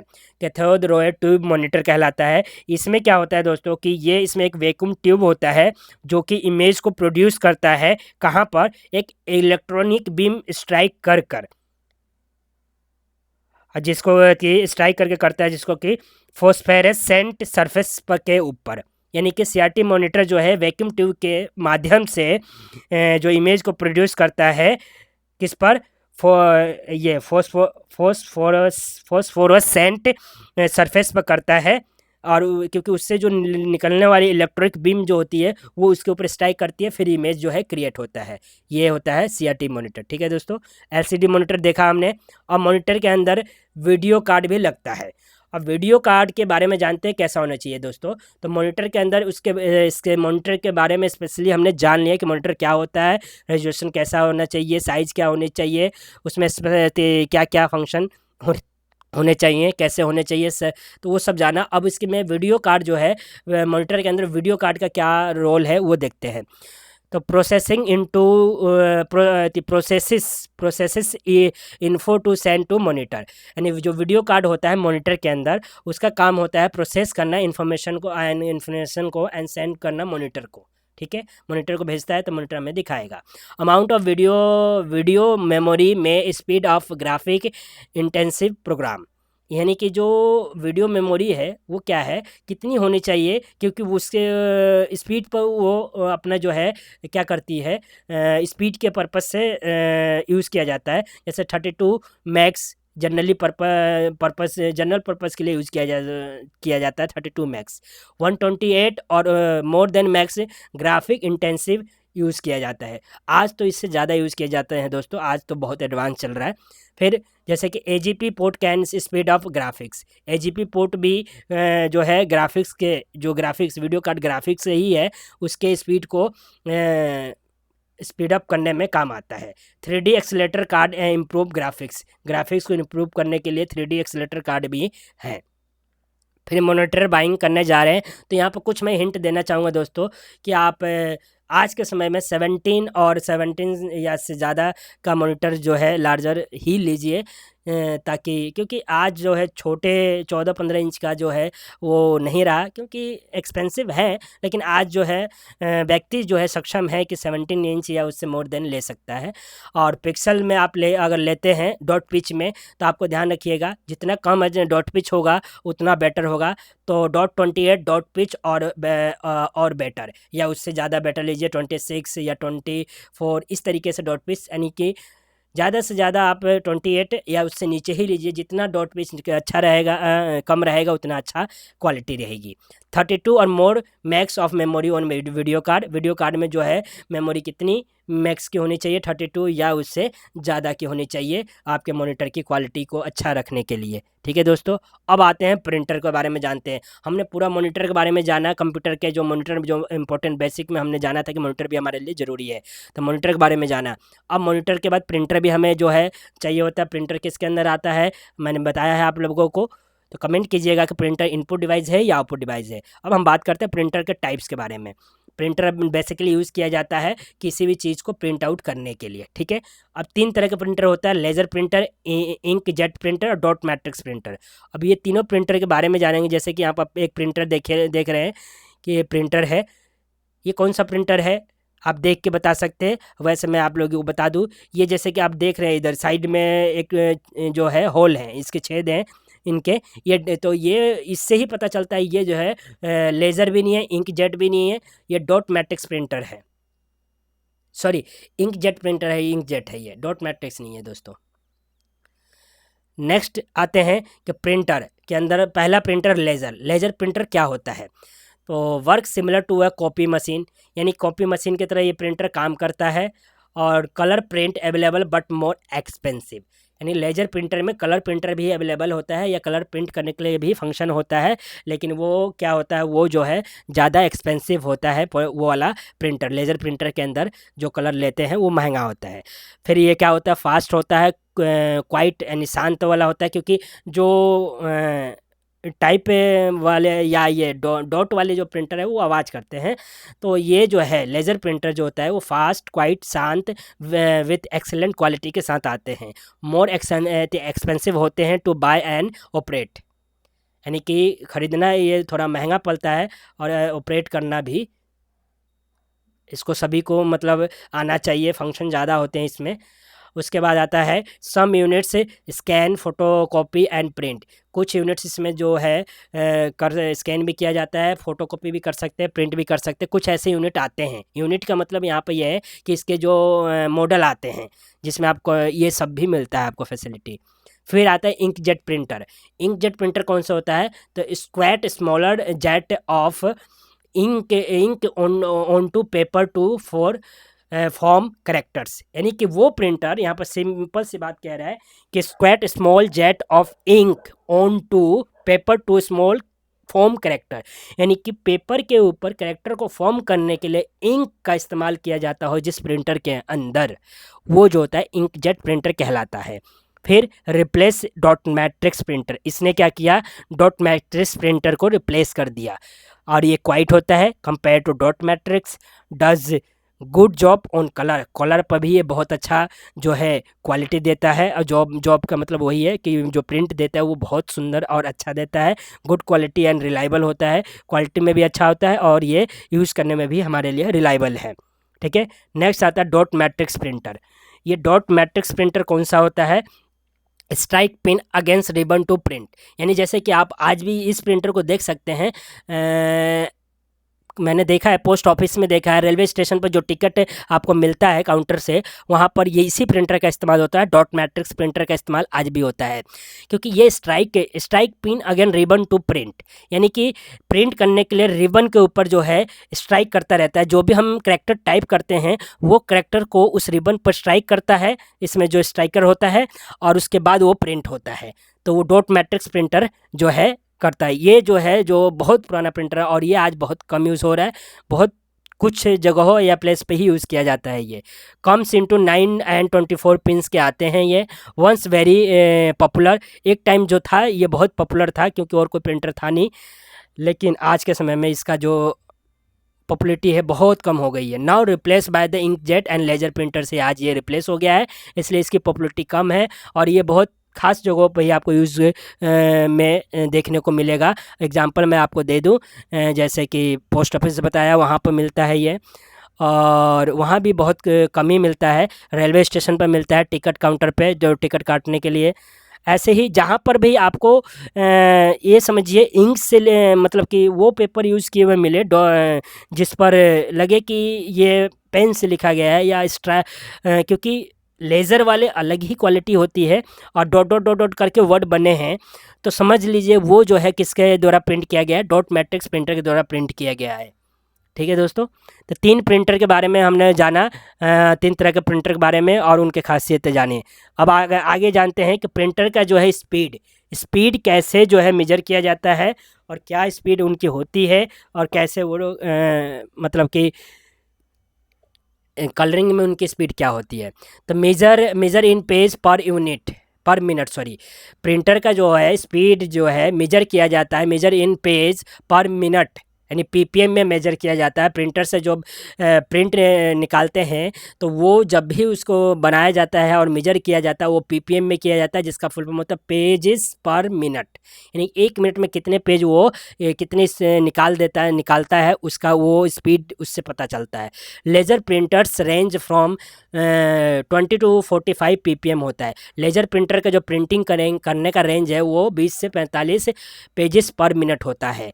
कलर प्रिंटर इज स्लोअर, लेकिन इसके लेज़र में ही जब कलर प्रिंटर यूज़ कर रहे होंगे आप, तो compare to black and white और कलर के कंपेयर में जो है ब्लैक एंड वाइट ज़्यादा निकल पाएगा, लेकिन कलर प्रिंटर कम निकलेगा क्योंकि कलर प्रिंटर स्लो होता है। ठीक है, नेक्स्ट, प्रिंटर की जो है क्वालिटी ऑफ प्रिंटर। प्रिंटर्स में 3 तरह के हमने पढ़ा होता है, लेकिन उनकी क्वालिटी कैसी होती है, वो कैसे मेजर किया जाता है, कैसे पहचाने, ये बता रहा हूँ मैं आपको। वंस मेजर इज़ डॉट पर इंच, यानी कि क्वालिटी जो है मेजर किया जाता है प्रिंटर की, एक तो डॉट पर इंच में मेजर किया जाता है। ठीक है, कि 300 DPI है यानी कि डॉट पर इंच। 300 अगर DPI का प्रिंटर है तो फॉर जनरली पर्पज यूज़ के लिए है वो। 600 DPI का है, हायर क्वालिटी का है। 1200 DPI का है तो फ़ोटो क्वालिटी का है। 2400 DPI का है तो वो और मोर हायर क्वालिटी है या मोर हायर फ़ोटो क्वालिटी है। तो प्रिंटर के जो क्वालिटी मेजर की जाती है तो उसका DPI आप चेक कीजिए कि कितने DPI का है, वो प्रिंटर का क्वालिटी को बताएगा कि उसकी क्वालिटी क्या है। इसी तरीके से प्रिंटर जो है कितने पेज कितनी स्पीड से पर मिनट में निकाल रहा है, वो भी उसकी क्वालिटी में ही आता है। May have different vertical and horizontal resolution. इसके रेजुलेशन से भी आप प्रिंटर की क्वालिटी को मेजर कर सकते हैं, पेज से कर सकते हैं, DPI से कर सकते हैं, और इसके रेजुलेशन से 600 इंटू 300 भी हो सकता है। ये भी हो सकता है कि 1200 इंटू 2400 भी हो सकता है। तो जितना वर्टिकल और हॉरिजॉन्टल रेजुलेशन भी डिपेंड करता है क्वालिटी ऑफ प्रिंटर के उसमें। जिस तरह मोबाइल में ये सारी चीज़ें पिक्सल से डिपेंड करते हैं, या कैमरे की क्वालिटी का लिए पिक्सल्स हो गया, उसका जो कितना मेगापिक्सल का है वो भी डिपेंड करता है, या रेजुलेशन कितना है वो डिपेंड करता है। इसी तरह से प्रिंटर क्वालिटी में भी जो है ये रेजुलेशन मेजर क्वालिटी को डिफाइन करता है। Other factor can affected quality, और भी बहुत से फैक्टर होते हैं प्रिंटर के जो कि उसके क्वालिटी को बताते हैं। लेकिन आपको ध्यान रखना, प्रिंटर अगर ख़रीदने जा रहे हैं तो मैंने इसमें जितनी भी क्वालिटी बताई है वो ध्यान रखिएगा, और मॉनिटर का भी मैंने ऐसे ही क्वालिटी बताए हैं, वो भी मॉनिटर खरीदते वक्त आप ध्यान रखिएगा कि मॉनिटर में क्या क्वालिटी कितनी होनी चाहिए। ठीक है दोस्तों, नेक्स्ट आते हैं basic processing cycle. Basic processing cycle किसका है? ये कंप्यूटर का है। कि कंप्यूटर बेसिक से बेसिक जो प्रोसेसिंग साइकिल करता है, काम करता है, वो कैसे करता है, यानी कि कंप्यूटर यानी CPU जो है किस प्रकार से करता है। यहाँ पर CPU यानी सेंट्रल प्रोसेसिंग यूनिट, जिसका फुल फॉर्म है। CPU का काम क्या होता है, बेसिकली क्या करता है, वो एक तरीके का पूरा CPU है। डेटा बस यानी कि इन जो कनेक्शन होता है इंटरनल मेमोरी से, उसको कनेक्ट करने के लिए जिन सर्किट का यानी ये सर्किट डिज़ाइन की होती है उसको डेटा बस कहा जाता है। यानी कि वो बस जो डेटा को ले जाए और फिर लेकर आए। सेंट्रल प्रोसेसिंग क्या करता है, डेटा को भेजता है, इंटरनल मेमोरी से बात करता है, इंटरमीडिएट करता है, और जो भी वहाँ से दिया गया है, अगर आपने एंटर किया कि JITE, आपने ENDER, तो क्या हुआ, तो ये अंदर गया, मेमोरी में इंटरेक्ट हुआ, और उसको फिर उसने सेंट्रल प्रोसेसिंग ने इन सबको कलेक्ट करके, कैरेक्टर्स को कलेक्ट करके दिखाया कि क्या लिखा गया है, जितेंद्र। या आपने इसको बोला कि आप मुझे क्या कीजिए कि सॉन्ग सुनाइए, आपने एंटर किया सॉन्ग का नाम, जो भी नाम एंटर किया वो नाम इंटरनल मेमोरी में गया, और वो है उसमें सॉन्ग उसने लिया, और वहाँ से कैचे मेमोरी से फटाफट प्रोसेस हुआ, क्योंकि इंटरनल मेमोरी के अंदर कैचे मेमोरी, ALU CU ये कंट्रोल यूनिट भी होता है, कैचे मेमोरी भी होती है, और ALU अर्थमेटिक लॉजिकल यूनिट्स भी होते हैं। ये तीनों काम करते हैं उस मेमोरी के अंदर, वो यहाँ पर आपको डेटा देते हैं। इंटरनल मेमोरी इसके अंदर भी होती है। तो इस तरीके से ये बेसिक प्रोसेसिंग साइकिल चलता है किसके अंदर, CPU के अंदर। अब यहाँ पर कुछ मैं आपको इन्फॉर्मेशन देने वाला हूँ कि हाउ इन्फॉर्मेशन इज़ स्टोर्ड। कि इन्फॉर्मेशन दे रहा हूँ, वही इन्फॉर्मेशन के बारे में बता रहा हूँ मैं आपको कि इन्फॉर्मेशन किस प्रकार से स्टोर की जाती है मेमोरी के अंदर। ये भी पता होना चाहिए, क्योंकि बेसिक कंप्यूटर्स में बेसिक चीज़ें हमें पता होना बहुत ज़रूरी है। तो मेमोरी हमने सब कुछ जाना, इन्फॉर्मेशन कंप्यूटर लेता है, उसको प्रोसेस करता है, फिर आउटपुट देता है, लेकिन ये भी तो पता होना चाहिए कि इन्फॉर्मेशन जो है किस तरीके से स्टोर होता है। अगर हमारे पास कुछ सामान है या कुछ भी हम स्टोर कपड़े हैं अलमीरा में रख दिया, या कॉपी किताब से उसको जो रैक में रख दिया, पेन पेंसिल है ज्योमेट्री में रख दिया हमने, तो इसी तरीके से इन्फॉर्मेशन भी कहीं ना कहीं स्टोर होता है, और किस रूप में होता है वो मैं बता रहा हूँ। Memory consist of switches which can be either on और ऑफ। मेमोरी जो है, मतलब जो इन्फॉर्मेशन हम दे रहे हैं वो मेमोरी में स्टोर होती है, और मेमोरी दो तरीके के दो मतलब लॉजिकल पर काम करती है, उसके दो ही लॉजिक है, या तो ऑन के रूप में काम करेगी या ऑफ के रूप में काम करेगी। अब ये लॉजिक किस तरह कंप्यूटर में डिफाइन किया गया है, ऑफ का मतलब जीरो होता है, ऑन का मतलब वन होता है। यानी कि बेसिकली आपको मैं बता दूं, कंप्यूटर में मेमोरी आप कोई भी इंफॉर्मेशन देते हैं वो लॉजिकली ज़ीरो और वन के भाषा को रूप में स्टोर होता है, वो जिसको बाइनरी कहा जाता है, और इसी को कंप्यूटर जो है और मेमोरी समझते हैं। कंप्यूटर की भाषा जो है वो बाइनरी है, जीरो और वन के रूप में ही इंफॉर्मेशन स्टोर होता है मेमोरी के अंदर। Each on and off switch is called a byte. यानी कि जो ये ऑन और ऑफ जो है हो रहा है हर एक स्विच, उसको यानी मेमोरी की सबसे छोटी यूनिट बाइट होती है। और जब ये बाइट यानी 0101 अगर 8 एक जगह हो जाते हैं, सॉरी बीट होती है, सबसे छोटी यूनिट बीट होती है। जब ये बीट 0101 बीट जब 8 बीट्स बन जाते हैं तब एक बाइट बनता है। तो सबसे छोटी क्वेश्चन आता है कभी कभी कि मेमोरी की सबसे छोटी यूनिट कौन सी होती है, बीट होती है, और कितने बीट्स को मिलाकर एक बाइट बनता है, वो होता है 8 बिट्स को मिलाकर एक बाइट बनता है, और 1024 बाइट्स को मिलाकर 1 MB बनता है, और 1 MB को सौ नहीं 1024 MB को मिलाकर 1 GB बनता है। इसी तरीके से दोस्तों आगे बढ़ता जाता है ये चीज़, 1024 GB को मिलाकर 1 TB बनता है। इसी तरीके से ये मेमोरी की सीक्वेंस बढ़ती जाती है।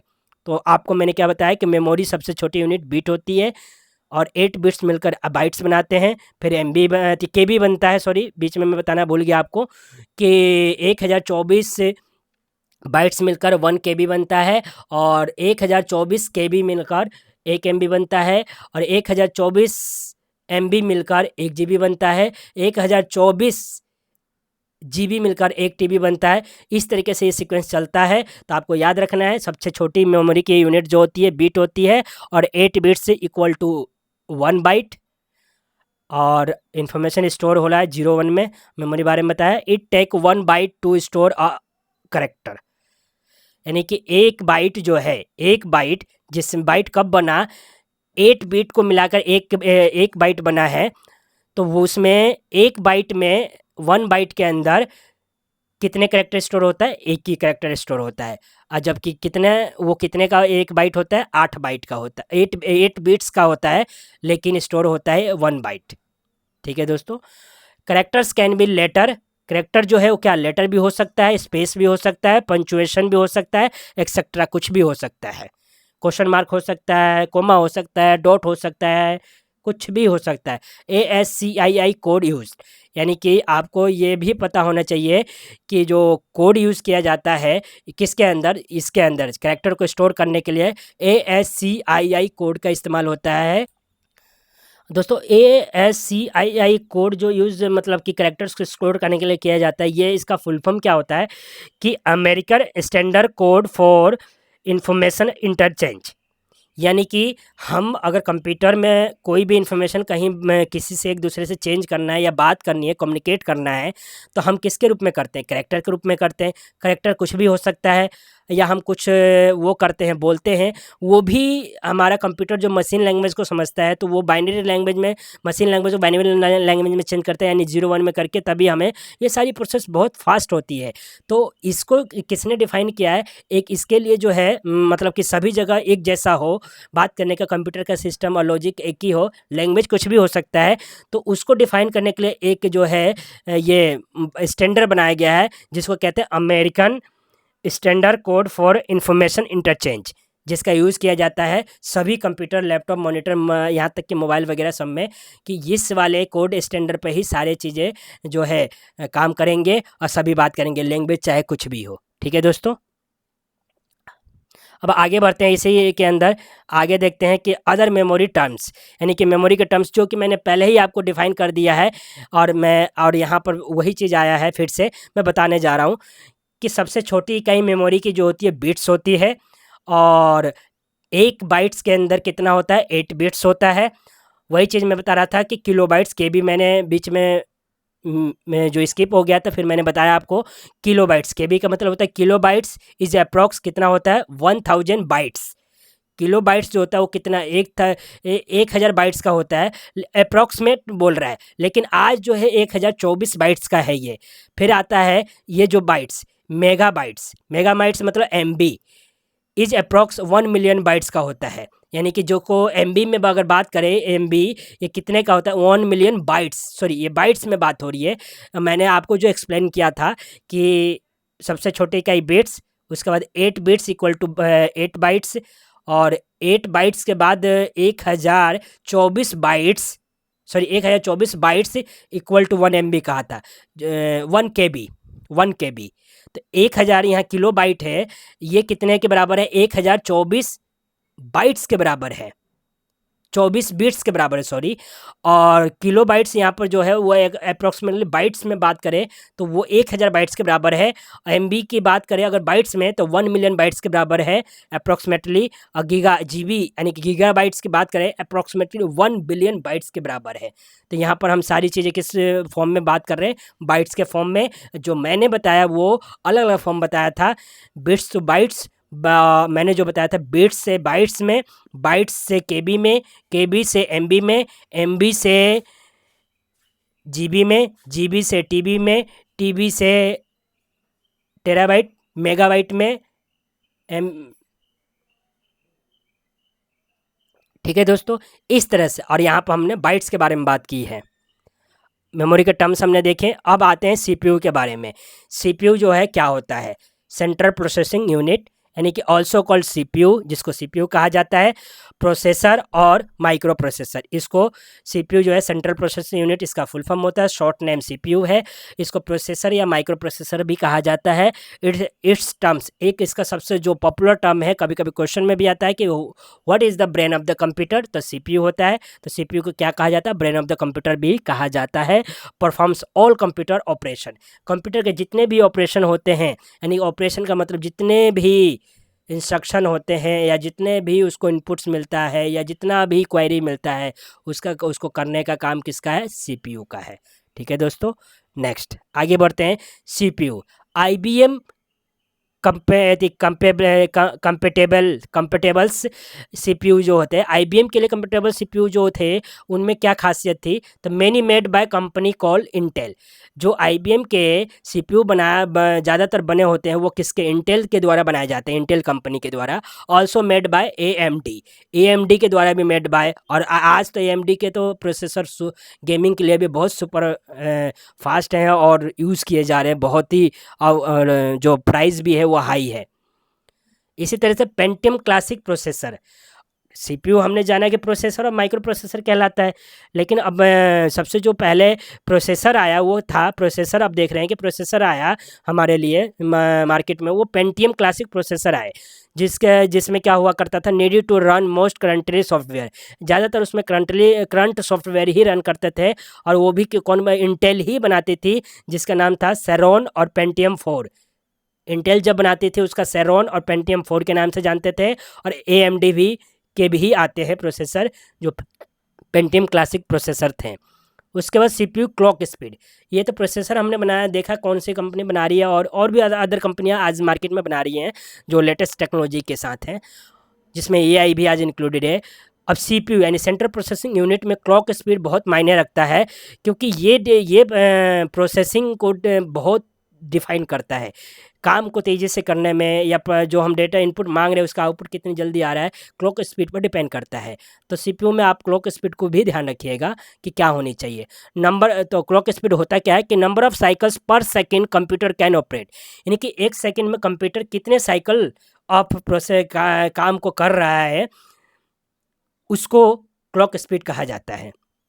ठीक है, मेजर इन मेगाहर्ट्स में ये मेजर किया जाता है और इसका जो डिनोट करने का जो शॉर्टकट है एम कैपिटल एच और जेड स्मॉल में होता है। 1 मेगाहर्ट्स में 1 मिलियन साइकिल पर सेकंड के बराबर होता है। 1 गीगाहर्ट्स में 1 बिलियन साइकिल जो है पर सेकंड के हिसाब से होता है। करंट स्पीड जो है 2 से 4 गीगाहर्ट्स होती है किसकी, क्लॉक की। आज तो 2 से 4 है, 2 से 4 के अलावा 3 गीगाहर्ट्ज, इससे भी ज़्यादा के आज जो है मार्केट में अवेलेबल है और आ रहे हैं दोस्तों। तो आप जब भी सीपीयू लीजिए तो इन सभी बातों का ध्यान रखिए।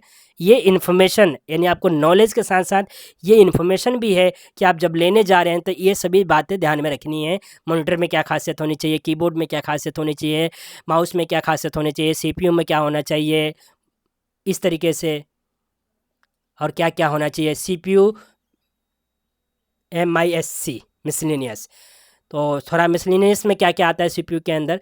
तो performance also affect by the speed of the data bus, यानी कि परफॉर्मेंस सीपीयू का ये अफेक्ट करता है कि speed of the data bus, यानी कि जो सीपीयू काम करता है उसकी डेटा बस जो डेटा को ले जाती है लाती है उस पर डिपेंड कर, मतलब कि अफेक्ट करने का मतलब कि उसको भी कहीं ना कहीं उसकी स्पीड पर जो है मिसलेनियस चीज़ें हैं, मतलब कि प्रभाव डालता है। फिर 400 से 800 megahertz on the most current system, आजकल जो सिस्टम है उनका जो मेगाहर्ट्स है वो क्या है, 400 से 800 है। Cache can increase speed, cache memory मैंने आपको बताया था पहले ही कि कैचे मेमोरी भी सीपीयू के अंदर होती है। उसका काम होता है रिसेंटली डेटा को स्टोर करना, यानी कि store data you will likely needed next in an area that has faster access. वही कह रहा है कि कैचे का काम होता है कि डेटा को स्टोर करना है, उस डेटा को जो नेक्स्ट यानी कि आप चाहते हैं। जैसे अभी आपने पिक्चर देख रहे हैं और पिक्चर में आपने कीबोर्ड पिक्चर देखा, नेक्स्ट माउस का देखना चाहते हैं तो जो इंस्ट्रक्शन मिला उसको, तो कैचे मेमोरी अगले वाले को डेटा को स्टोर करके रखती है। आपने मेमोरी कैचे ये सब देखा, फिर दोबारा देखने जा रहे हैं तो वो उस हिसाब उन चीज़ों को जल्दी दिखाती है कंपेयर टू इंटरनल स्टोरेज में जाके सर्च करने के बजाय फास्ट एक्सेस करता है, क्योंकि वो करंटली अभी कैचे मेमोरी में स्टोर रहता है। Both memory cache and disk cache used, दोनों का कैचे मेमोरी यूज़ होता है। किसका, एक कैचे मेमोरी कंप्यूटर सीपीयू का और एक डिस्क का भी, जो डिस्क या स्टोरेज जो भी हमारा है उसके अंदर स्टोरेज डिवाइस उसका भी शुड भी 512 के और बेटर, यानी कि कितना होना चाहिए कैचे मेमोरी, 512 किलो बाइट हो सकती है या उससे ज़्यादा की हो सकती है की होनी चाहिए, 512 के तक होनी चाहिए या उससे ज़्यादा की होनी चाहिए। तो जो है कैचे मेमोरी की जो है हमारे कंप्यूटर, लैपटॉप या मोबाइल किसी को भी जो है क्या एक बेटर स्पीड जो है देगा। नेक्स्ट, सीपीयू में जब आप ख़रीदने जा रहे हैं तो उसके लिए मैं आपको पहले अभी इससे पहले जितना बताया सीपीयू के बारे में वो सारी चीज़ों को आपको ध्यान में रखना है ख़रीदते वक्त। इसके साथ साथ मिनिमम जो चीज़ें ध्यान रखनी है वो क्या है, मिनिमम ऑफ पेंटियम, यानी कि प्रोसेसर जो है मिनिमम पेंटियम जो है 4, अगर कम पैसे आपके पास नहीं है तो 4 या AMD एथलोन लेना होना चाहिए। गीगाहर्ट्ज़ से उसकी स्पीड, क्लॉक स्पीड कितनी होनी चाहिए, 2 गीगाहर्ट्ज़ तो होनी ही चाहिए मिनिमम, और मिनिमम 512 के कैचे होना चाहिए। 3 बात ये है। जो आज लेटेस्ट टेक्नोलॉजी के हिसाब से देखें तो आज तो i3 प्रोसेसर भी कम है दोस्तों। अगर सीपीयू में या मॉनिटर में हम ले रहे हैं i3 i7 तो वो भी कम लोगों को लगता है। तो आज तो स्पीड के मामले में कंप्यूटर जो है बहुत हाई क्वालिटी के ऊपर चला गया है, क्योंकि आज जो एप्लीकेशन है वो भी हाई क्वालिटी के हैं और जो हार्डवेयर है, सॉफ्टवेयर है, वो सब हाई क्वालिटी के हैं। इसलिए हमें जितना बेटर प्रोसेसर यानी जितनी हाई क्वालिटी के आप प्रोसेसर लेते हैं उतना ही बेटर परफॉर्मेंस पाएंगे। जितनी क्लॉक स्पीड ज़्यादा होगी उतना ही स्पीड आपको और काम करने का जो है मज़ा वो अच्छा जो है लैपटॉप, कंप्यूटर या फ़ोन, मोबाइल पर मिलेगा। और कैचे मेमोरी जितनी ज़्यादा होगी उतना ही स्पीड अप जो है आपके किसी भी डिवाइस का जो है बेटर, मोस्ट बेटर मिलेगा। ठीक है दोस्तों, तो ये बातें आपको ध्यान रखनी है ख़रीदते वक्त। आगे चलते हैं, अब इंटरनल मेमोरी की बात करते हैं। ये बेसिक इन्फॉर्मेशन के अंदर ही चीज़ें आ रही है कि एक कंप्यूटर में हमने देखा कंप्यूटर क्या होता है।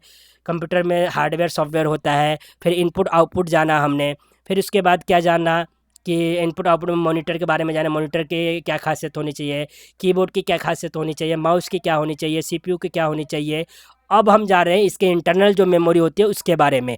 वो दो तरीके की होती है, एक रैम होता है, एक रोम होता है। तो इंटरनल मेमोरी में रैम, तो सबसे पहले हम जानेंगे रैम क्या होता है। तो रैम होता है रैंडम एक्सेस मेमोरी, यानी कि रैंडमली एक्सेस किया जाने वाला मेमोरी रैम कहलाता है। यानी कि CPU can access any location as quickly as any other, यानी किसी भी मेमोरी के कंपेयर में सीपीयू जो है किसी भी चीज़ का लोकेशन जल्दी एक्सेस करता है। वो किसके थ्रू हो पाता है, रैम के जरिए कर पाता है वो, यानी रैंडम एक्सेस मेमोरी के जरिए ये हो पॉसिबल है। Can not only read current info but also right new info. Random यानी कि रैम के अंदर, रैम जो होता है वो क्या करता है, सिर्फ करंट इन्फॉर्मेशन को रीड ही नहीं करता बल्कि राइट भी करता है न्यू इन्फॉर्मेशन को जल्दी से। ठीक है, दूसरा पॉइंट खासियत जो है वो है very important in determining capability of the computer system. Computer system की कैपेबिलिटी यानी कि क्षमता को जो है बताने के लिए रैम जो है बहुत ज़रूरी है कि रैम कितने जीबी का है, 2 जीबी है, 4 जीबी है, 8 जीबी है, 6 जीबी है, क्योंकि जितना ज़्यादा रैम होगा उतनी ही कंप्यूटर की कैपेबिलिटी अच्छी होगी। Computer should have at least 256 max to 512 prefer can edit to later, यानी 256 से लेकर 512 जो है एटलीस्ट उसका मैक्स होना चाहिए, या 256 नहीं है तो 512 इतना होना चाहिए। इससे ज़्यादा हो सकता है, कम नहीं लेना चाहिए। तो दोस्तों यहाँ पर हमने जाना कि रैम में क्या क्वालिटी होनी चाहिए और क्या हमें ध्यान रखना है, और रैम किस प्रकार से हमारे लिए इम्पोर्टेंट है कंप्यूटर, मॉनिटर या लैपटॉप या टैबलेट या फ़ोन में, और उसका क्या फंक्शन होता है ये जाना हमने दोस्तों। तो इन सभी बातों को ध्यान रखना है। रैम अगर आप जब भी कोई डिवाइस ख़रीद रहे हैं उसमें रैम का इस प्रकार से इन सभी बातों को ध्यान रखिए। अब आगे बढ़ते हैं और आगे नेक्स्ट टॉपिक इसी के अंदर जानते हैं रोम, यानी कि इंटरनल मेमोरी में रैम और रोम दो होते हैं, मैंने बताया था। रैम के बारे में हमने जाना, अब हम जानेंगे कि रोम क्या होता है। रोम stand for read only memory, यानी कि वो मेमोरी जिसमें सिर्फ जिस मेमोरी से रीड किया जा सकता है, किसी भी डेटा को चेंज नहीं किया जा सकता। वही 2 पॉइंट में आपको लिखा, can read info store in ROM, ROM में स्टोर इन्फॉर्मेशन को सिर्फ रीड कर सकते हैं। Can not write new info into ROM, ROM के अंदर कोई न्यू इन्फॉर्मेशन राइट नहीं की जा सकती है, यानी कि लिखी नहीं जा सकती है, यानी इंसर्ट नहीं की जा सकती है। रैम में की जा सकती है और रीड भी की जा सकती है, उसमें राइट भी की जा सकती है। यही डिफरेंस है दोनों के अंदर, और नाम से भी डिफरेंस यही पता चलता है। रैंडम एक्सेस मेमोरी यानी कि उसमें रैंडमली आप एक्सेस करेंगे, उसमें रीड भी कर सकते हैं इन्फॉर्मेशन को, राइट भी कर सकते हैं। रोम में आप रीड कर सकते हैं, राइट नहीं कर सकते इन्फॉर्मेशन को। ठीक है, नेक्स्ट आता है कि इसी का जो रोम का खासियत, use for internal working of computer. यहाँ कंप्यूटर लिखा है, यहाँ पर कंप्यूटर के बारे में बात कर रहे हैं इसलिए कंप्यूटर लिखा है। मोबाइल भी हो सकता है, लैपटॉप हो सकता है, डेस्कटॉप हो सकता है, कुछ भी हो सकता है, क्योंकि इंटरनल जो काम जितने भी होते हैं वो कौन करता है, वो रोम करता है। रोम मेमोरी का काम जो है इंटरनल वर्किंग को करना, क्योंकि रैम जो है कौन सा मेमोरी था, जैसे आपको मैंने यहाँ पर बताया और मेमोरी बताया था, वो भी इंटरनल मेमोरी है और ये भी इंटरनल मेमोरी है। लेकिन इंटरनली जो वर्क करना है सबसे खास वो किसका काम है, वो है रोम का।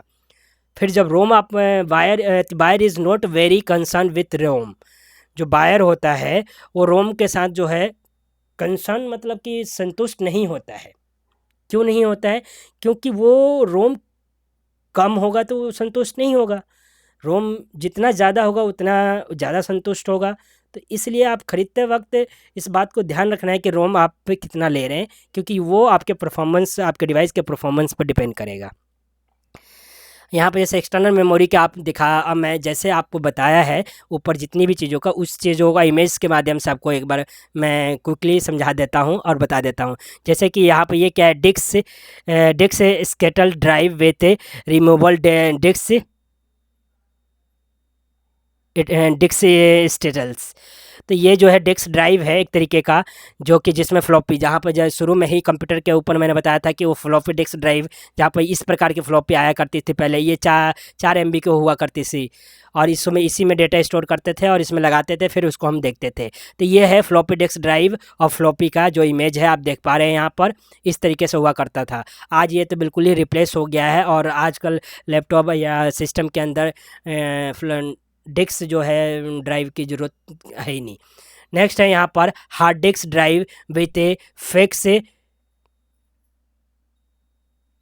प्लेट्स, कौन सा फिक्स मैग्नेट प्लेट्स के साथ ये देख पा रहे हैं, जो कि हार्ड डिस्क ड्राइव है। पहले जो मैग्नेट प्लेट्स इसमें दिख रहे हैं आपको, जो कि फिक्स है एक तरीके से प्लेट्स के साथ, ये प्लेट्स है, और इस प्लेट्स के साथ ये जो हार्ड डिस्क ड्राइव में फिक्स है, उसको आप इस इमेज में देख पा रहे हैं। तो ये बेसिकली हार्ड डिस्क ड्राइव का जो है क्या है, एक इमेज है, जिसके अंदर क्या होता है वो भी आप देख पा रहे हैं कि मैग्नेटिकल जो है प्लेट्स होते हैं यहाँ पर, जो कि फिक्स है। नेक्स्ट जो है इमेज है वो किसका है, tap drive, tap drive with tap cassette. यानी कि पहले जैसे कि आप देखते होंगे कि हमें टीवी में, आज तो एंड्रॉयड टीवी आ गए हैं या केबल वाले हैं या डिश टीवी हैं, लेकिन पहले हमें मूवी वगैरह हम जैसे कि एक कैसेट खरीद के लाते थे गाना सुनने के लिए या पिक्चर देखने के लिए। तो वो कैसेट जो हैं और चलाने के लिए एक ड्राइवर की भी आवश्यकता पड़ती थी, जो भी डिवाइस होता था उस डिवाइस में ड्राइवर की आवश्यकता होती थी। तो वो वही है यहाँ पर टेप ड्राइवर है, जिसमें टेप लगाकर हम चलाकर और देखते थे। ठीक है, इसके साथ में आज जो कि ये टेक्नोलॉजी भी बहुत डिवाइस से मतलब कि आजकल नहीं मिल रही है, CD ROM drive with compact disc. ये कॉम्पैक्ट यानी कॉम्पैक्ट डिस्क यानी सीडी है या डीवीडी भी हो सकता है, उसका ये ड्राइवर है, जो कि सीपीयू या मॉनिटर या किस में ये इनबिल्ड आजकल ये भी लगभग रिमूव हो चुका है, क्योंकि इसके जगह पर जगह किसने ले लिया है, ये पोर्टेबल ड्राइव डिस्क ड्राइव ने ले लिया है, या हार्ड डिस्क ने ले लिया, या मेमोरी ने ले लिया कह सकते हैं, जैसे कि पेन ड्राइव हो गया या पोर्टेबल हार्ड डिस्क हो गया, इन सब ने इसका भी जगह ले लिया है। तो इसलिए अब सीडी ड्राइवर की इतनी आवश्यकता नहीं होती, तो अब हम लैपटॉप कंप्यूटर मॉनिटर में बहुत कम देखने को मिलती हैं। लेकिन आप इमेज में देख पाएंगे इस प्रकार से जो है सीडी ड्राइवर होता था, और उसमें कंपेयर सीडी जो है इस तरीके की होती थी, आज भी मिलती है, जो कि लगाने के बाद हम देख पाते थे अपने उसमें मॉनिटर में या स्क्रीन पर या टीवी में। ठीक है दोस्तों, ये एक्सटर्नल मेमोरी के कुछ इमेजेस हैं उनके ड्राइवर के साथ। यहाँ पर बात करते हैं फ्लॉपी ड्राइवर के बारे में। फ्लॉपी ड्राइवर के बारे में मैं बहुत देर से जिक्र करते हुए आ रहा था दोस्तों, उसी के बारे में बताने जा रहा हूँ कि फ्लॉपी ड्राइव्स क्या होती है। कम्स इनटू 5 1/4 इंचेस एंड या 3 1/2 इंचेस में ये आता है। All system now only have 3 1/2 inches में जो है ये है फ्लॉपी ड्राइव जो है। लेकिन HD यानी कि high density comes on all current, इन सभी की जगह क्या आ गया है, आज HD आ गया है, हाई डेंसिटी जो आ गया सभी करंट सिस्टम के अंदर आज के समय में। तो अब ये यूज़ हो रहा है, ये यूज़ नहीं हो रहा है। ठीक है, 3 1/2 इंचेस यानी कि कितने के बराबर होता है, 1.44 मैक्स यानी मैक्स के बराबर, मेगापिक्सल के बराबर होता है। ठीक है दोस्तों, इसकी बात करें जो ऑल सिस्टम में पहले इतने का हुआ करते थे वो बता रहे हैं। तो ये फ्लॉपी ड्राइव के बारे में इंफॉर्मेशन है। अब आ गया हार्ड ड्राइव्स, जो कि आज के समय में यूज़ होने वाला सबसे मोस्ट इम्पोर्टेंट जो है मेमोरी ड्राइव, ड्राइव जो है कौन सा है, बिल्ड इनटू मशीन। आजकल ये हार्ड ड्राइव जो है मशीन के अंदर ही आ रहा है, यानी कि कंप्यूटर या लैपटॉप CPU सब के अंदर ही आ रहा है। Made of stack of plates, बहुत से प्लेट से ये बना रहता है। Can store much more than floppy drive, floppy drive से ज़्यादा जो है स्टोर करता है क्या, डेटा। और 40 गीगाबाइट शुड भी मिनिमम, यानी 40 GB का कम से कम हार्ड ड्राइव होना चाहिए तो चाहिए।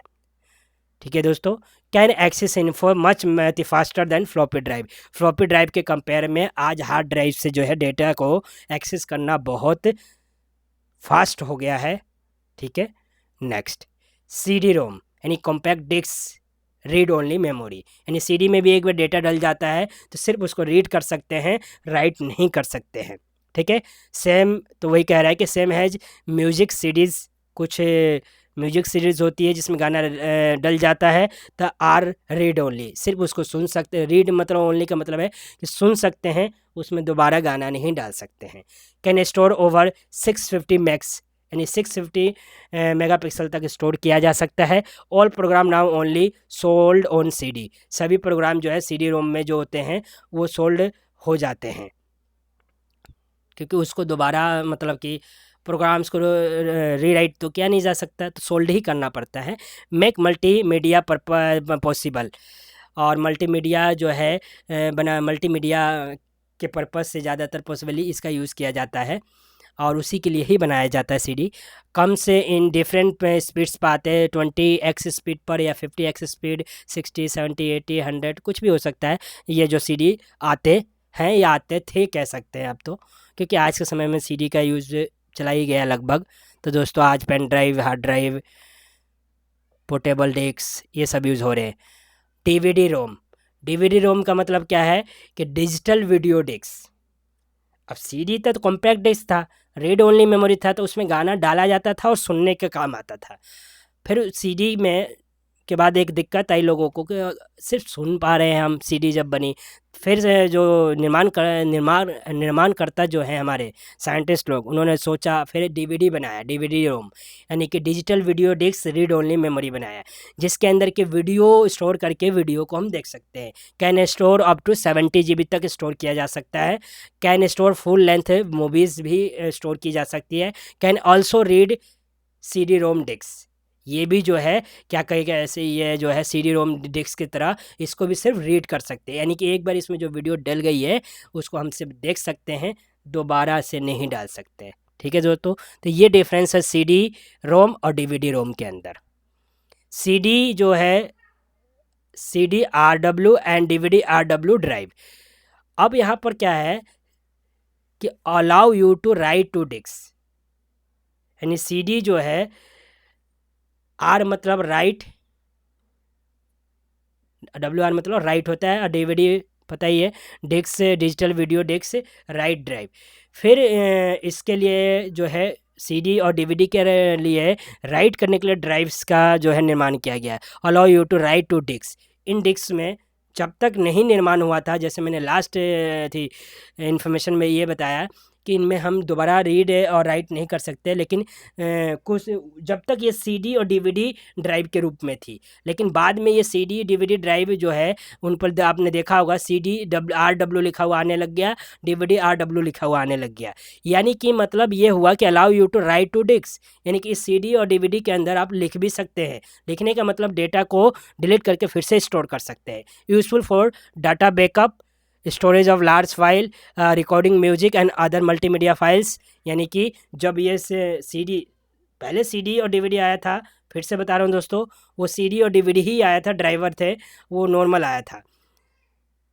बाद में RW उसमें लिखा हुआ आने लग गया, मतलब उसमें राइट करने का, यानी कि जैसे पेन ड्राइव में डेटा हम डालते हैं और डिलीट कर देते हैं, इस तरह से CD और DVD में डेटा डाल सकते हैं और डिलीट कर सकते हैं।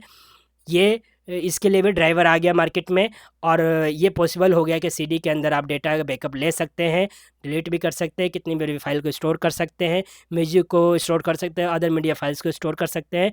फिर डीवीडी राइट, डीवीडी RW यानी कि rewrite, allow you to write to both CD and DVD disk में लिखना पॉसिबल हो गया, यानी री राइट करना पॉसिबल हो गया ड्राइवर की वजह से।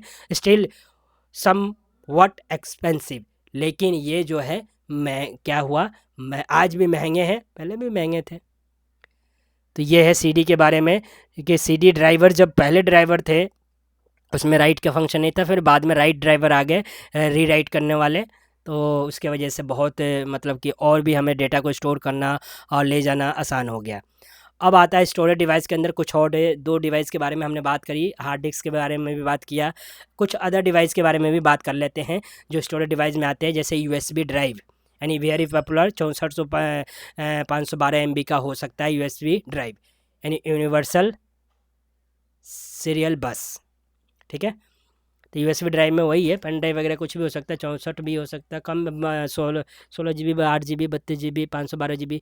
नहीं, US ड्राइव तो यहाँ पर दे रहा है कि वेरी पॉपुलर है, जो है मार्केट में ज़्यादातर 64 और 512 MB का ही पॉपुलर था उस टाइम, लेकिन आज तो GB भी कम है। टेप ड्राइव है, टैप ड्राइव जो कि सिमिलर टू कैसेट टैप की तरह ही होता है ये टैप ड्राइव।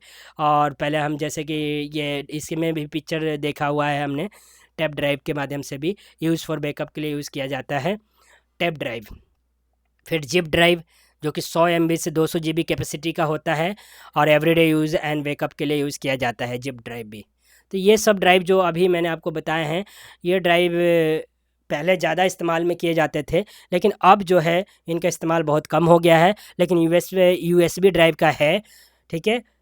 USB ड्राइव का इसलिए है क्योंकि पोर्टेबल USB आ गए हैं, तो इसलिए इसका आज भी यूज़ बहुत है। तो ये स्टोरेज ड्राइव्स के बारे में हमने बात की। अब ड्राइव्स बाइंग एडवाइस। दोस्तों, ड्राइव्स अगर आप ख़रीदने जा रहे हैं तो उसमें क्या आपको देखना है, कितनी होनी चाहिए, क्या चीज़ें कैसी होनी चाहिए, ये बात ध्यान रखना है। पहला, जो पहले मैंने बताया है वो सारी बातें ध्यान रखनी है, आपको देखनी है उन जो भी उनमें से चीज़ लेंगे। लेकिन जो मोस्ट ध्यान रखने वाली बातें है, पहला 40 गीगाबाइट्स का जो है हार्ड ड्राइव ले रहे हैं तो होना चाहिए। 1/2 इंच जो है हाई डेंसिटी फ्लॉपी ड्राइव होनी चाहिए अगर फ्लॉपी ड्राइव ले रहे हैं तो। CD री राइट ड्राइव ले रहे हैं, अगर लेते हैं ड्राइव खरीदने जाते तो CD री राइट ड्राइव ले, ना कि CD ड्राइव ले, ठीक है। DVD not yet essential but useful. DVD आज के समय में ज़रूरत नहीं है लेकिन यूज़फुल है वो भी, ठीक है। इसके अलावा तो आप ऑनलाइन भी आजकल ड्राइवर मिल जा रहे हैं, ख़रीदने की ज़रूरत ही नहीं है। तो दोस्तों, ये आप सभी पर डिपेंड करता है कि आप कौन सा ड्राइव यूज़ कर रहे हैं, ज़रूर कमेंट करके बताइएगा। Next, expansion slot. Expansion slot क्या है कि जैसे कि CPU माउस, CPU मॉनिटर या फिर हमारे पास लैपटॉप, ये जो है इनमें कुछ पोर्ट्स मिलते हैं हमें। वो पोर्ट्स अलग अलग काम के लिए यूज़ किए जाते हैं, उसी को एक्सपेंशन स्लॉट कहा जाता है। Allow you to add capability, यानी कि वही कह रहा है कि एक्सपेंशन स्लॉट क्या करते हैं, हमें ये अलाउ एंड परमिशन देते हैं कि हम एडिशनल चीज़ों को ऐड कर सकें। Example of card you can add, जैसे कार्ड, नेटवर्क कार्ड आप ऐड कर सकते हैं अगर एक्सपेंशन स्लॉट है। मॉडम ऐड कर सकते हैं, मॉडम यानी कि नेट ऐड कर सकते हैं। माउस एडिशनल कीबोर्ड में के लैपटॉप में ऐड करना है तो कर सकते हैं। USB माउस है, पहले PS2 आते थे जो कि सर्कल राउंड में वो उसका लगाने वाला होता था, लेकिन उसमें जब भी लगाएंगे आपको रीस्टार्ट करना पड़ता था सिस्टम या लैपटॉप कुछ भी। आज तो USB है, वो डायरेक्ट लगाइए, चलाना शुरू कर दीजिए दोस्तों। तो इस तरीके से है मॉडम। तो ये है एक्सपेंशन स्लॉट। नेट का स्लॉट है, या मॉनिटर में DVD का स्लॉट है, या फिर MDHI का है, HDMI का है। इन सभी चीज़ों का स्लॉट जो है वही जो है एक्सपेंशन स्लॉट के अंदर आते हैं। पोर्ट्स की बात करते हैं। पोर्ट्स में भी अलग अलग प्रकार के पोर्ट्स होते हैं। पहला, connects computer to another device, computer को अनदर डिवाइस से कनेक्ट करने के लिए ports. Parallel ports used primarily by printer. Parallel ports में मतलब कि एक साथ का यूज़ किया जाए, जैसे कि प्रिंटर, हम कंप्यूटर भी चला रहे हैं और प्रिंटर को भी कनेक्ट कर दिया, पैरेलली दोनों यूज़ हो रहा है। सीरियल पोर्ट्स में मॉडम, माउस एक्सेट्रा ये सब सीरियल में आते हैं क्योंकि ये यूनिवर्सल है, ठीक है। SCSI चैन डिवाइस पोर्ट। फिर आया USB में भी नीडेड फॉर डिजिटल कैमरा के लिए, MP3 प्लेयर्स के लिए, अदर डिवाइस के लिए जो कि USB पोर्ट यूज़ किया जा रहा है। आज सबसे ज़्यादा यूज़ किया जाने वाला पोर्ट यही है। यहाँ पर जैसे एग्जांपल में आप देख पा रहे हैं कि यहाँ पर अलग अलग प्रकार के पोर्ट है। सबसे पहला जो पोर्ट है ये वाला, इसी को मैं कह रहा था PS2 पोर्ट होता है ये। पहले कीबोर्ड ये कनेक्टर के रूप में या माउस कनेक्टर के रूप में यूज़ किया जाता था, लेकिन जब भी आप कीबोर्ड या माउस कनेक्ट करते थे तो आपको सिस्टम को रीस्टार्ट करना पड़ता था। यहाँ MIDI पोर्ट ये वाला, ये भी इसी फॉर्म में आता था, सिस्टम को स्टार्ट। आज ये USB उस वाले फॉर्म में आ गया है। ये सब बदलाव हो गए हैं। मैं आपको ये जो हिस्ट्री यहाँ पर थ्योरेटिकली आपको बता रहा हूँ, करंट के साथ साथ अब इमेज के माध्यम से भी बता रहा हूँ कि पास्ट में क्या यूज़ होता था, प्रेजेंट में क्या यूज़ हो रहा है। तो इसी तरह SCSI पोर्ट ये वाला है, जो कि SCSI पोर्ट आज भी यूज़ होता है। पहले भी ये पोर्ट, इसमें कोई चेंजिंग नहीं आया है, लेकिन पैरेलल पोर्ट भी आज भी यूज़ हो रहा है, पहले भी यूज़ हो रहे थे।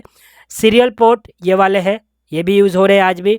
वीडियो अडेप्टर पोर्ट ये जिस प्रकार से आप देख रहे हैं ये आज भी यूज़ हो रहे हैं। चेंजिंग हुआ है ज़्यादातर, ये USB पोर्ट जो आज रिप्लेस कर दिए गए हैं किसके, MIDI पोर्ट को रिप्लेस करके किसका यूज़ हो रहा है आजकल, इसके जगह पर यूएसबी पोर्ट का ज़्यादा इस्तेमाल किया जा रहा है दोस्तों।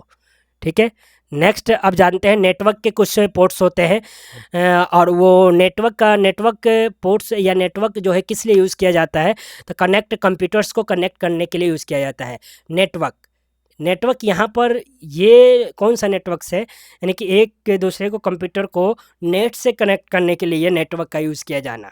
ठीक है, तो वो किसके लिए, कंप्यूटर को कनेक्ट करने के लिए यूज़ किया जाता है पहला। दूसरा नेटवर्क्स का यूज़ है, नेटवर्क 3 तरीके के होते हैं, LAN local area network, WAN वैन वाइड एरिया नेटवर्क, और वायरलेस नेटवर्क भी आ गया है, और एक होता है मेट्रोपॉलिटन नेटवर्क। ठीक है, लैन लोकल एरिया नेटवर्क यानी कि ये रूम में आप यूज़ कर सकते हैं। वाइड एरिया नेटवर्क ये एक सिटी तक इसका रेंज होता है। और मेट्रोपॉलिटन नेटवर्क होता है, यानी कि MPN मेट्रोपॉलिटन एरिया नेटवर्क जो है वो कहाँ तक यूज़ किया जाता है, वो कंट्रीज़ तक यूज़ किया जाता है। और वायरलेस वाले जो है इसके रेंज पर डिपेंड करता है, कितना रेंज है उस रेंज तक इसका इस्तेमाल कर सकते हैं। और ये सारे नेटवर्क किस लिए यूज़ किए जाते हैं, allow sharing of programs files printer etcetera या इन्फॉर्मेशन को एक्सचेंज करने के लिए इन नेटवर्क पर इसका यूज़ किया जाता है नेटवर्क्स का। और सर्वर इज़ मेन होता है किसका, कंप्यूटर का। सर्वर जो है वो भी एक नेटवर्क है, और वो मेन होता है कंप्यूटर का, जहाँ पर सारे इन्फॉर्मेशन स्टोर किए जाते हैं और वहाँ से सारे नेटवर्क पर शेयर किए जाते हैं या एक्सेस किए जाते हैं मेन से, सर्वर से जानने के लिए। अब मैं आपको इमेज के माध्यम से भी दिखाना चाहूँगा कि जैसे कि ये एक कंप्यूटर है, ये कंप्यूटर जो है ये क्या है, एक तरीके से आप देखेंगे तो ये वाला हिस्सा मान लीजिए ये सर्वर है।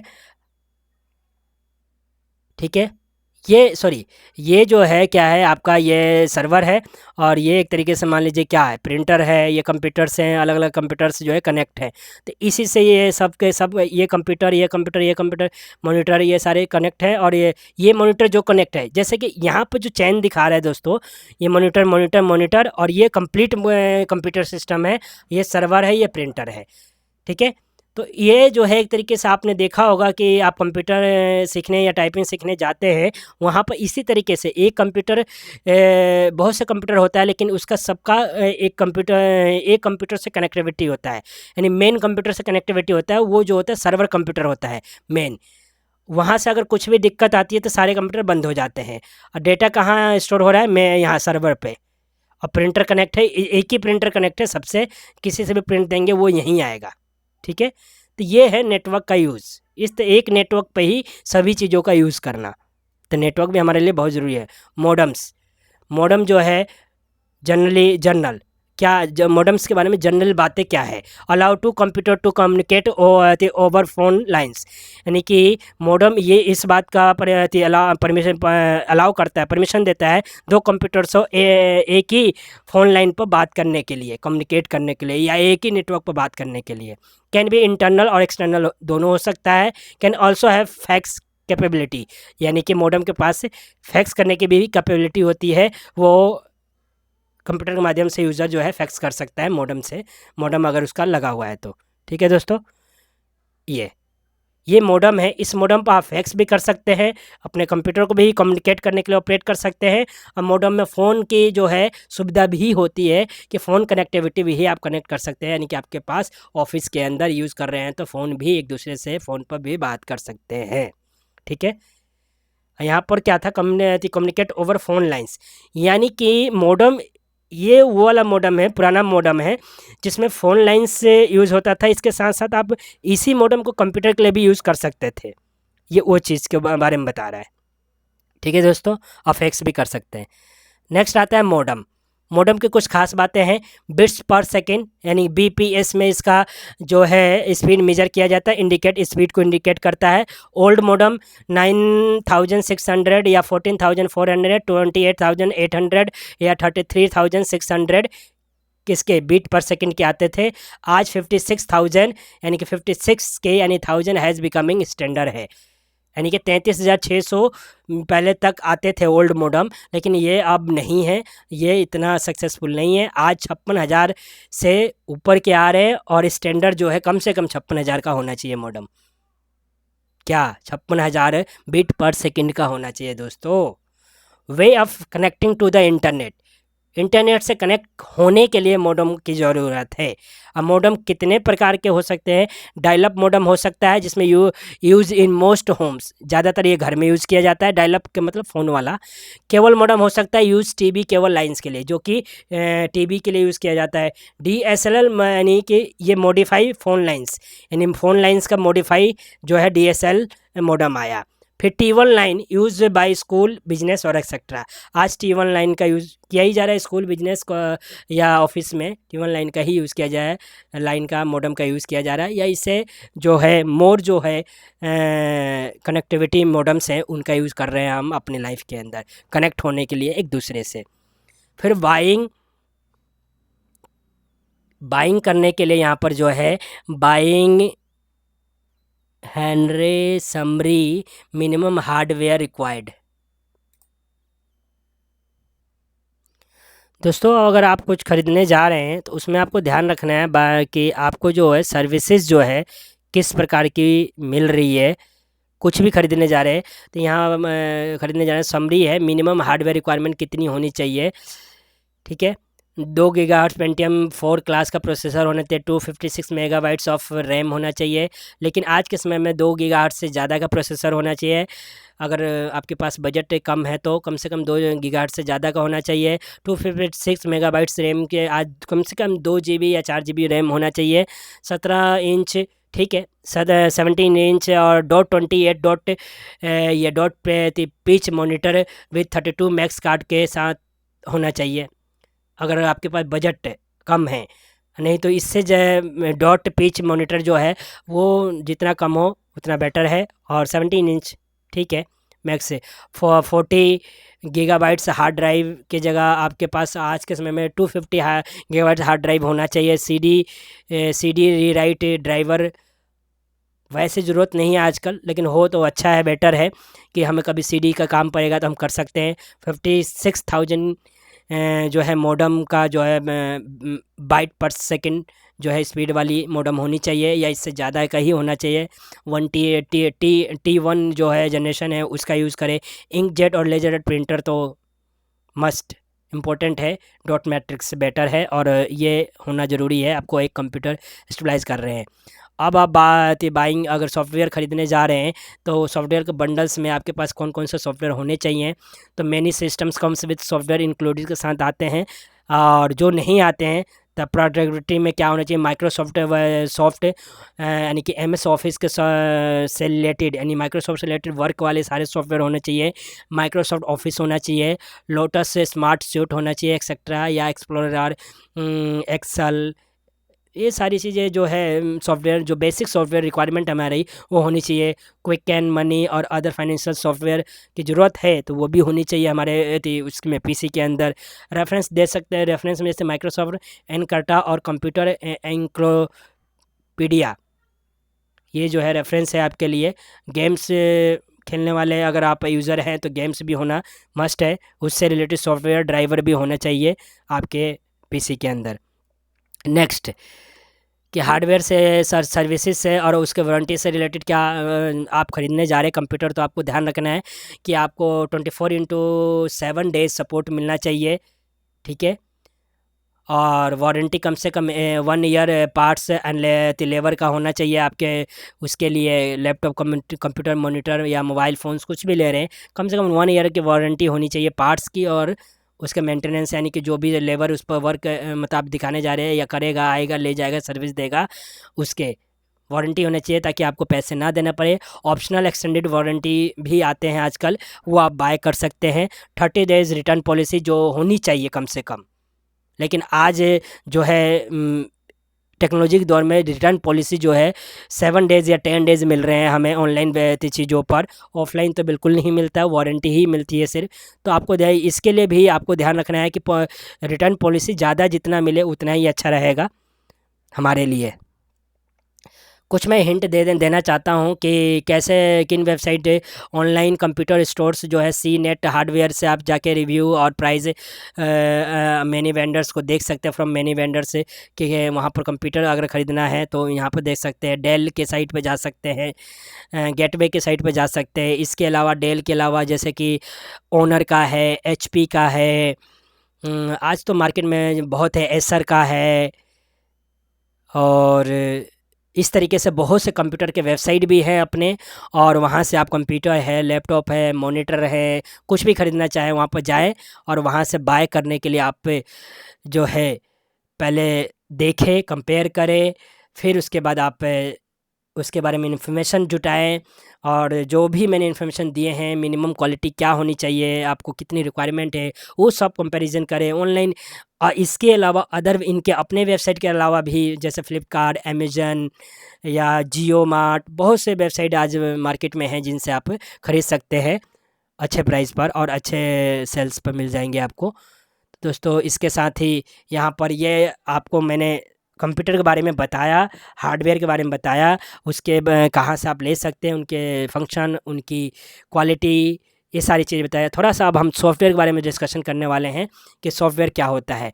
तो सॉफ्टवेयर जो है दोस्तों वो set of instruction to the computer, यानी कि सॉफ्टवेयर जो होता है वो इंस्ट्रक्शन का, यानी कि इन्फॉर्मेशन जो इंस्ट्रक्शन हम देते हैं यानी इनपुट देते हैं, उसका क्या होता है, सेट होता है किसके लिए, कंप्यूटर के लिए। यानी कि सिंपल आप कोई पूछे कि सॉफ्टवेयर क्या है तो लिखेंगे कि program set of instruction to the computer, यानी कि प्रोग्राम्स सॉफ्टवेयर के अंदर क्या है। सॉफ्टवेयर जो है मैंने बताया प्रोग्राम्स है, यानी प्रोग्रामिंग है एक तरीके से। अब वो किसका प्रोग्रामिंग है, इंस्ट्रक्शन, यानी set of instruction to the computer, computer को दिए जाने वाले इंस्ट्रक्शन का सेट है, वही प्रोग्रामिंग सॉफ्टवेयर कहलाता है। तो प्रोग्रामिंग के लैंग्वेज भी हैं अलग अलग, जैसे machine language, assembly language, procedural language में बेसिक, फोर्ट्रेन, कोबाल, जावा, पीएचपी, ऑब्जेक्ट, ये सॉरी प्रोसीड्यूरल लैंग्वेज हैं ये तीन। नीचे जो ऑब्जेक्ट ओरिएंटेड लैंग्वेज जो कि आज ज़्यादा यूज़ किए जा रहे हैं, visual box, C++, C S, Java, PHP, .NET, ये सारे यूज़ किए जा रहे हैं। आज तो बहुत से लैंग्वेज मार्केट में हैं जिन पर प्रोग्रामिंग करके सॉफ्टवेयर बनाए जा रहे हैं और यूज़ किए जा रहे हैं। सॉफ्टवेयर सिस्टम सॉफ्टवेयर कौन से होते हैं, ते रन फंडामेंटली ऑपरेशन, यानी कि जो फंडामेंटली ऑपरेशन के लिए रन होते हैं वो सिस्टम सॉफ्टवेयर कहलाते हैं। जैसे loading and running program, load करने के लिए और रन करने के लिए, यानी विंडोज जब हम डालते हैं वो लोड होता है फिर रन होता है, वो सिस्टम सॉफ्टवेयर कहलाता है।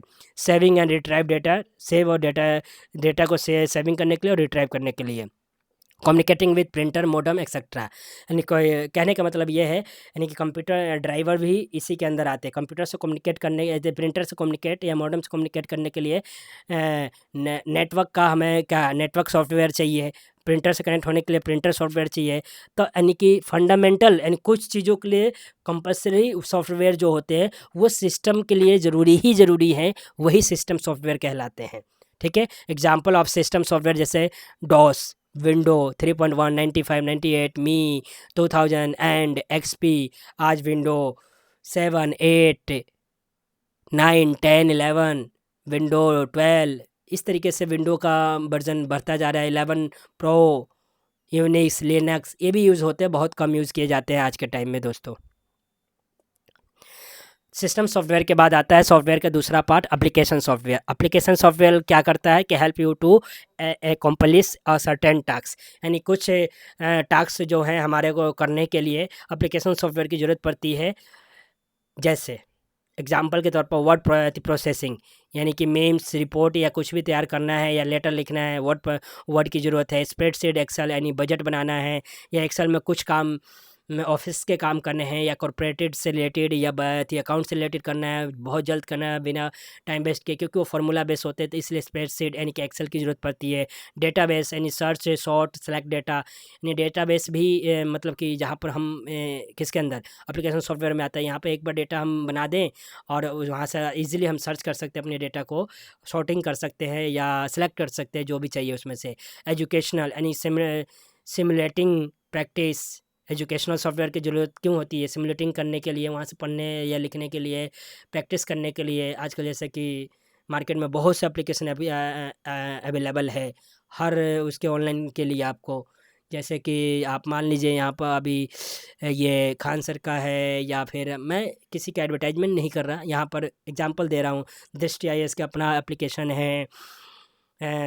मैथमेटिक्स के बहुत से टीचर हैं जिनके अपने एप्लीकेशंस है, जो बायजूस का है। इस तरीके से हर एक जो है आजकल एजुकेशनल चीज़ें हैं, उनके अपने अपने एजुकेशन से रिलेटेड एप्लीकेशन सॉफ्टवेयर हैं, जिनको इस्तेमाल करके आप एजुकेशन के लिए, मतलब कि अगर आपको रिक्वायरमेंट है तो आपके सिस्टम में होना ज़रूरी है। ग्राफिक्स, ग्राफिक्स क्या है, ये ग्राफिक्स सॉफ्टवेयर भी होना ज़रूरी है, चार्ट वार्ट बनाने के लिए, डायग्राम बनाने के लिए, जैसे कि फ़ोटोशॉप या फ़ोटो वोटो बनाने के लिए ग्राफिक्स वाले जो सॉफ्टवेयर होते हैं वो चाहिए। डेस्कटॉप पब्लिशिंग, पैम्पलेट्स एक्सेट्रा, ये सब कुछ भी बनाने ऐसे भी सॉफ्टवेयर आते हैं डिज़ाइन करने के लिए, पैम्पलेट बनाने के लिए, कार्ड बनाने के लिए, बिजनेस कार्ड या पर्सनल कार्ड या मैरिज कार्ड बनाने के लिए सॉफ्टवेयर होते हैं, वो भी मतलब एप्लीकेशन सॉफ्टवेयर के अंदर आते हैं, और ये सब होना चाहिए। और इसके एप्लीकेशन सॉफ्टवेयर के अंदर लेटेस्ट है फेसबुक, ट्विटर, इंस्टाग्राम, व्हाट्सअप, ये सब ये जो किसके एप्लीकेशन सॉफ्टवेयर के ही एग्जाम्पल है, न कि सिस्टम सॉफ्टवेयर के। ठीक है दोस्तों, आगे बढ़ते हैं। सॉफ्टवेयर लीगल इशूज़, सॉफ्टवेयर में अब लीगल और इलीगल दो तरह के इशूज़ भी होते हैं। तो कमर्शियल सॉफ्टवेयर जो होती हैं, जो कि कमर्शियल काम के लिए यूज़ किया जाता है, यानी कि ऑफिस के लिए, तो can only make backup copies for your self, यानी सिर्फ बैकअप लेने के लिए यूज़ किया गया है। Can only use on one machine at a time, खाली एक ही मशीन में एक ही बार यूज़ कर सकते हैं। तो ऐसे सॉफ्टवेयर लीगल सॉफ्टवेयर होते हैं। साइट लाइसेंसिंग, यानी कि इनका जो है साइट से लाइसेंस लेना होता है। Use on more that one machine, एक मशीन से ज़्यादा पर यूज़ करना है इन सभी को, तो उसके लिए आपको लाइसेंस लेना होता है। यानी कि ये लीगली इशूज़ कब आते हैं, ये ऐसे केस में आते हैं। तो इन सब का जो है लाइसेंस लेना पड़ता है, तभी आप यूज़ कर पाते हैं, क्योंकि इलीगल यूज़ करेंगे तो वो, मतलब कि बिना लाइसेंस के यूज़ करेंगे तो इलीगल कहलाएगा, इसलिए ये लीगल में आते हैं। शेयरवेयर यानी can use make copies and give to anyone. Shareware ये जो होते हैं ये इलीगल सॉफ्टवेयर होते हैं, लेकिन इन पर कोई लीगल कार्रवाई नहीं होती, क्योंकि ये सॉफ्टवेयर ऐसे ही होते हैं कि जिसको आप शेयर कर सकते हैं। कैन यूज़ यानी कि उसके लिए मैं कॉपीज़ के लिए यूज़ किया, फिर उसके बाद शेयर कर दिया आपने किसी को। या should pay if you continue to use, या आप पे करके यूज़ करते रहे बार बार। और फ्रीवेयर यानी can copy and use indefinitely.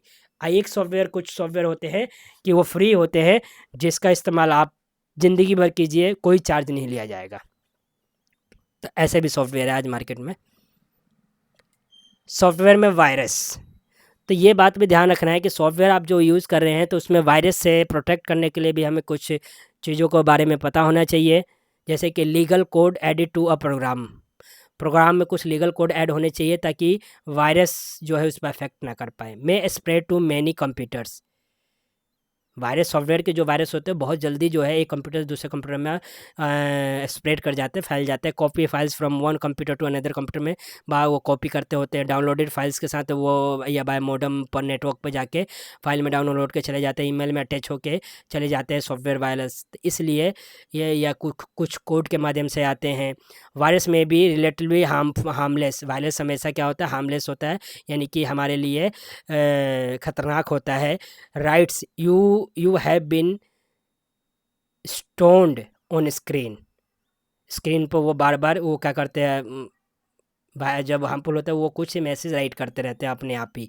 Virus में ऑल्सो भी वेरी डैमेजिंग, जैसे कि erase everything on hard drive से वो डिलीट भी कर सकते हैं। वायरस में active on a certain date, कुछ डेट पर ही एक्टिव होते हैं वो वायरस, रोज़ नहीं होते हैं और रोज़ अफेक्ट नहीं करते हैं। जब अफेक्ट करते हैं तो वो सारे डेटा को उड़ा सकते हैं। तो यहाँ पर हमने जाना कि सॉफ्टवेयर वायरस क्या होता है। ठीक है दोस्तों, आगे जानते हैं कि वायरस से प्रोटेक्शन कैसे किया जा सकता है।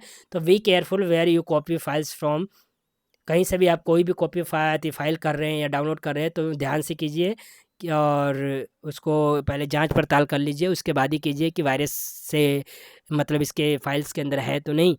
स्कैन करके कीजिए या अपने में जो सॉफ्टवेयर डालिए वो स्कैन करके बताएगा कि इसमें वायरस है नहीं। Do not open email attach unless you are sure that it is safe, यानी कि उस ईमेल को आप ओपन ना कीजिए जिसमें आपको डाउट लगे कि ये इसमें जो है क्या है, कि हो सकता है वायरस हो, जब तक ये ना कंफर्म हो जाए सेफ़ है। यूज़ वायरस प्रोटेक्शन प्रोग्राम का यूज़ करें, वही detect and remove legal codes, यानी जो लीगल कोड्स है उसको रिमूव करने के लिए वायरस प्रोटेक्शन प्रोग्राम, प्रोग्राम का मतलब किसको का सेट ऑफ इंस्ट्रक्शन का होता है, और सेट ऑफ इंस्ट्रक्शन किसको कहा जाता है, सॉफ्टवेयर को। तो यानी कि ऐसे सॉफ्टवेयर का यूज़ करें जो इस डिटेक्ट कर पाए और रिमूव कर दे ऐसे वायरस से रिलेटेड कोड हो या इन्फॉर्मेशन हो या फाइल हो, किसी को भी शुड बी अपडेटेड ऑफर, और उसको अपडेट करते रहे टाइम टू टाइम। ठीक है, नेक्स्ट। अब यहाँ पर दोस्तों इसी के साथ जो है बेसिक कंप्यूटर कंसेप्ट जो है, यहाँ पे जो मैंने आपको शुरू से एंड तक जो बताया है बेसिक कंप्यूटर्स के बारे में, वो यहाँ पर आप जो है समाप्त होती है क्लास। आज की क्लास को ख़त्म करते हैं यहीं पे, और ये वीडियो पूरा देखिए, क्योंकि इसमें मैंने कंप्यूटर के बेसिक कंसेप्ट, क्या क्या रिक्वायरमेंट है, हमें कंप्यूटर में क्या रिक्वायरमेंट होती है और उसका क्या यूज़ होता है, और बेसिकली क्या क्या होता है, वो सारा कुछ बताया है। किस तरीके से आप अपने कंप्यूटर को सेफ़ रख सकते हैं वो भी बताया है। तो वीडियो को ज़रूर देखिए और अपने दोस्तों को शेयर कीजिए, लाइक कीजिए, कमेंट कीजिए। Thank you so much.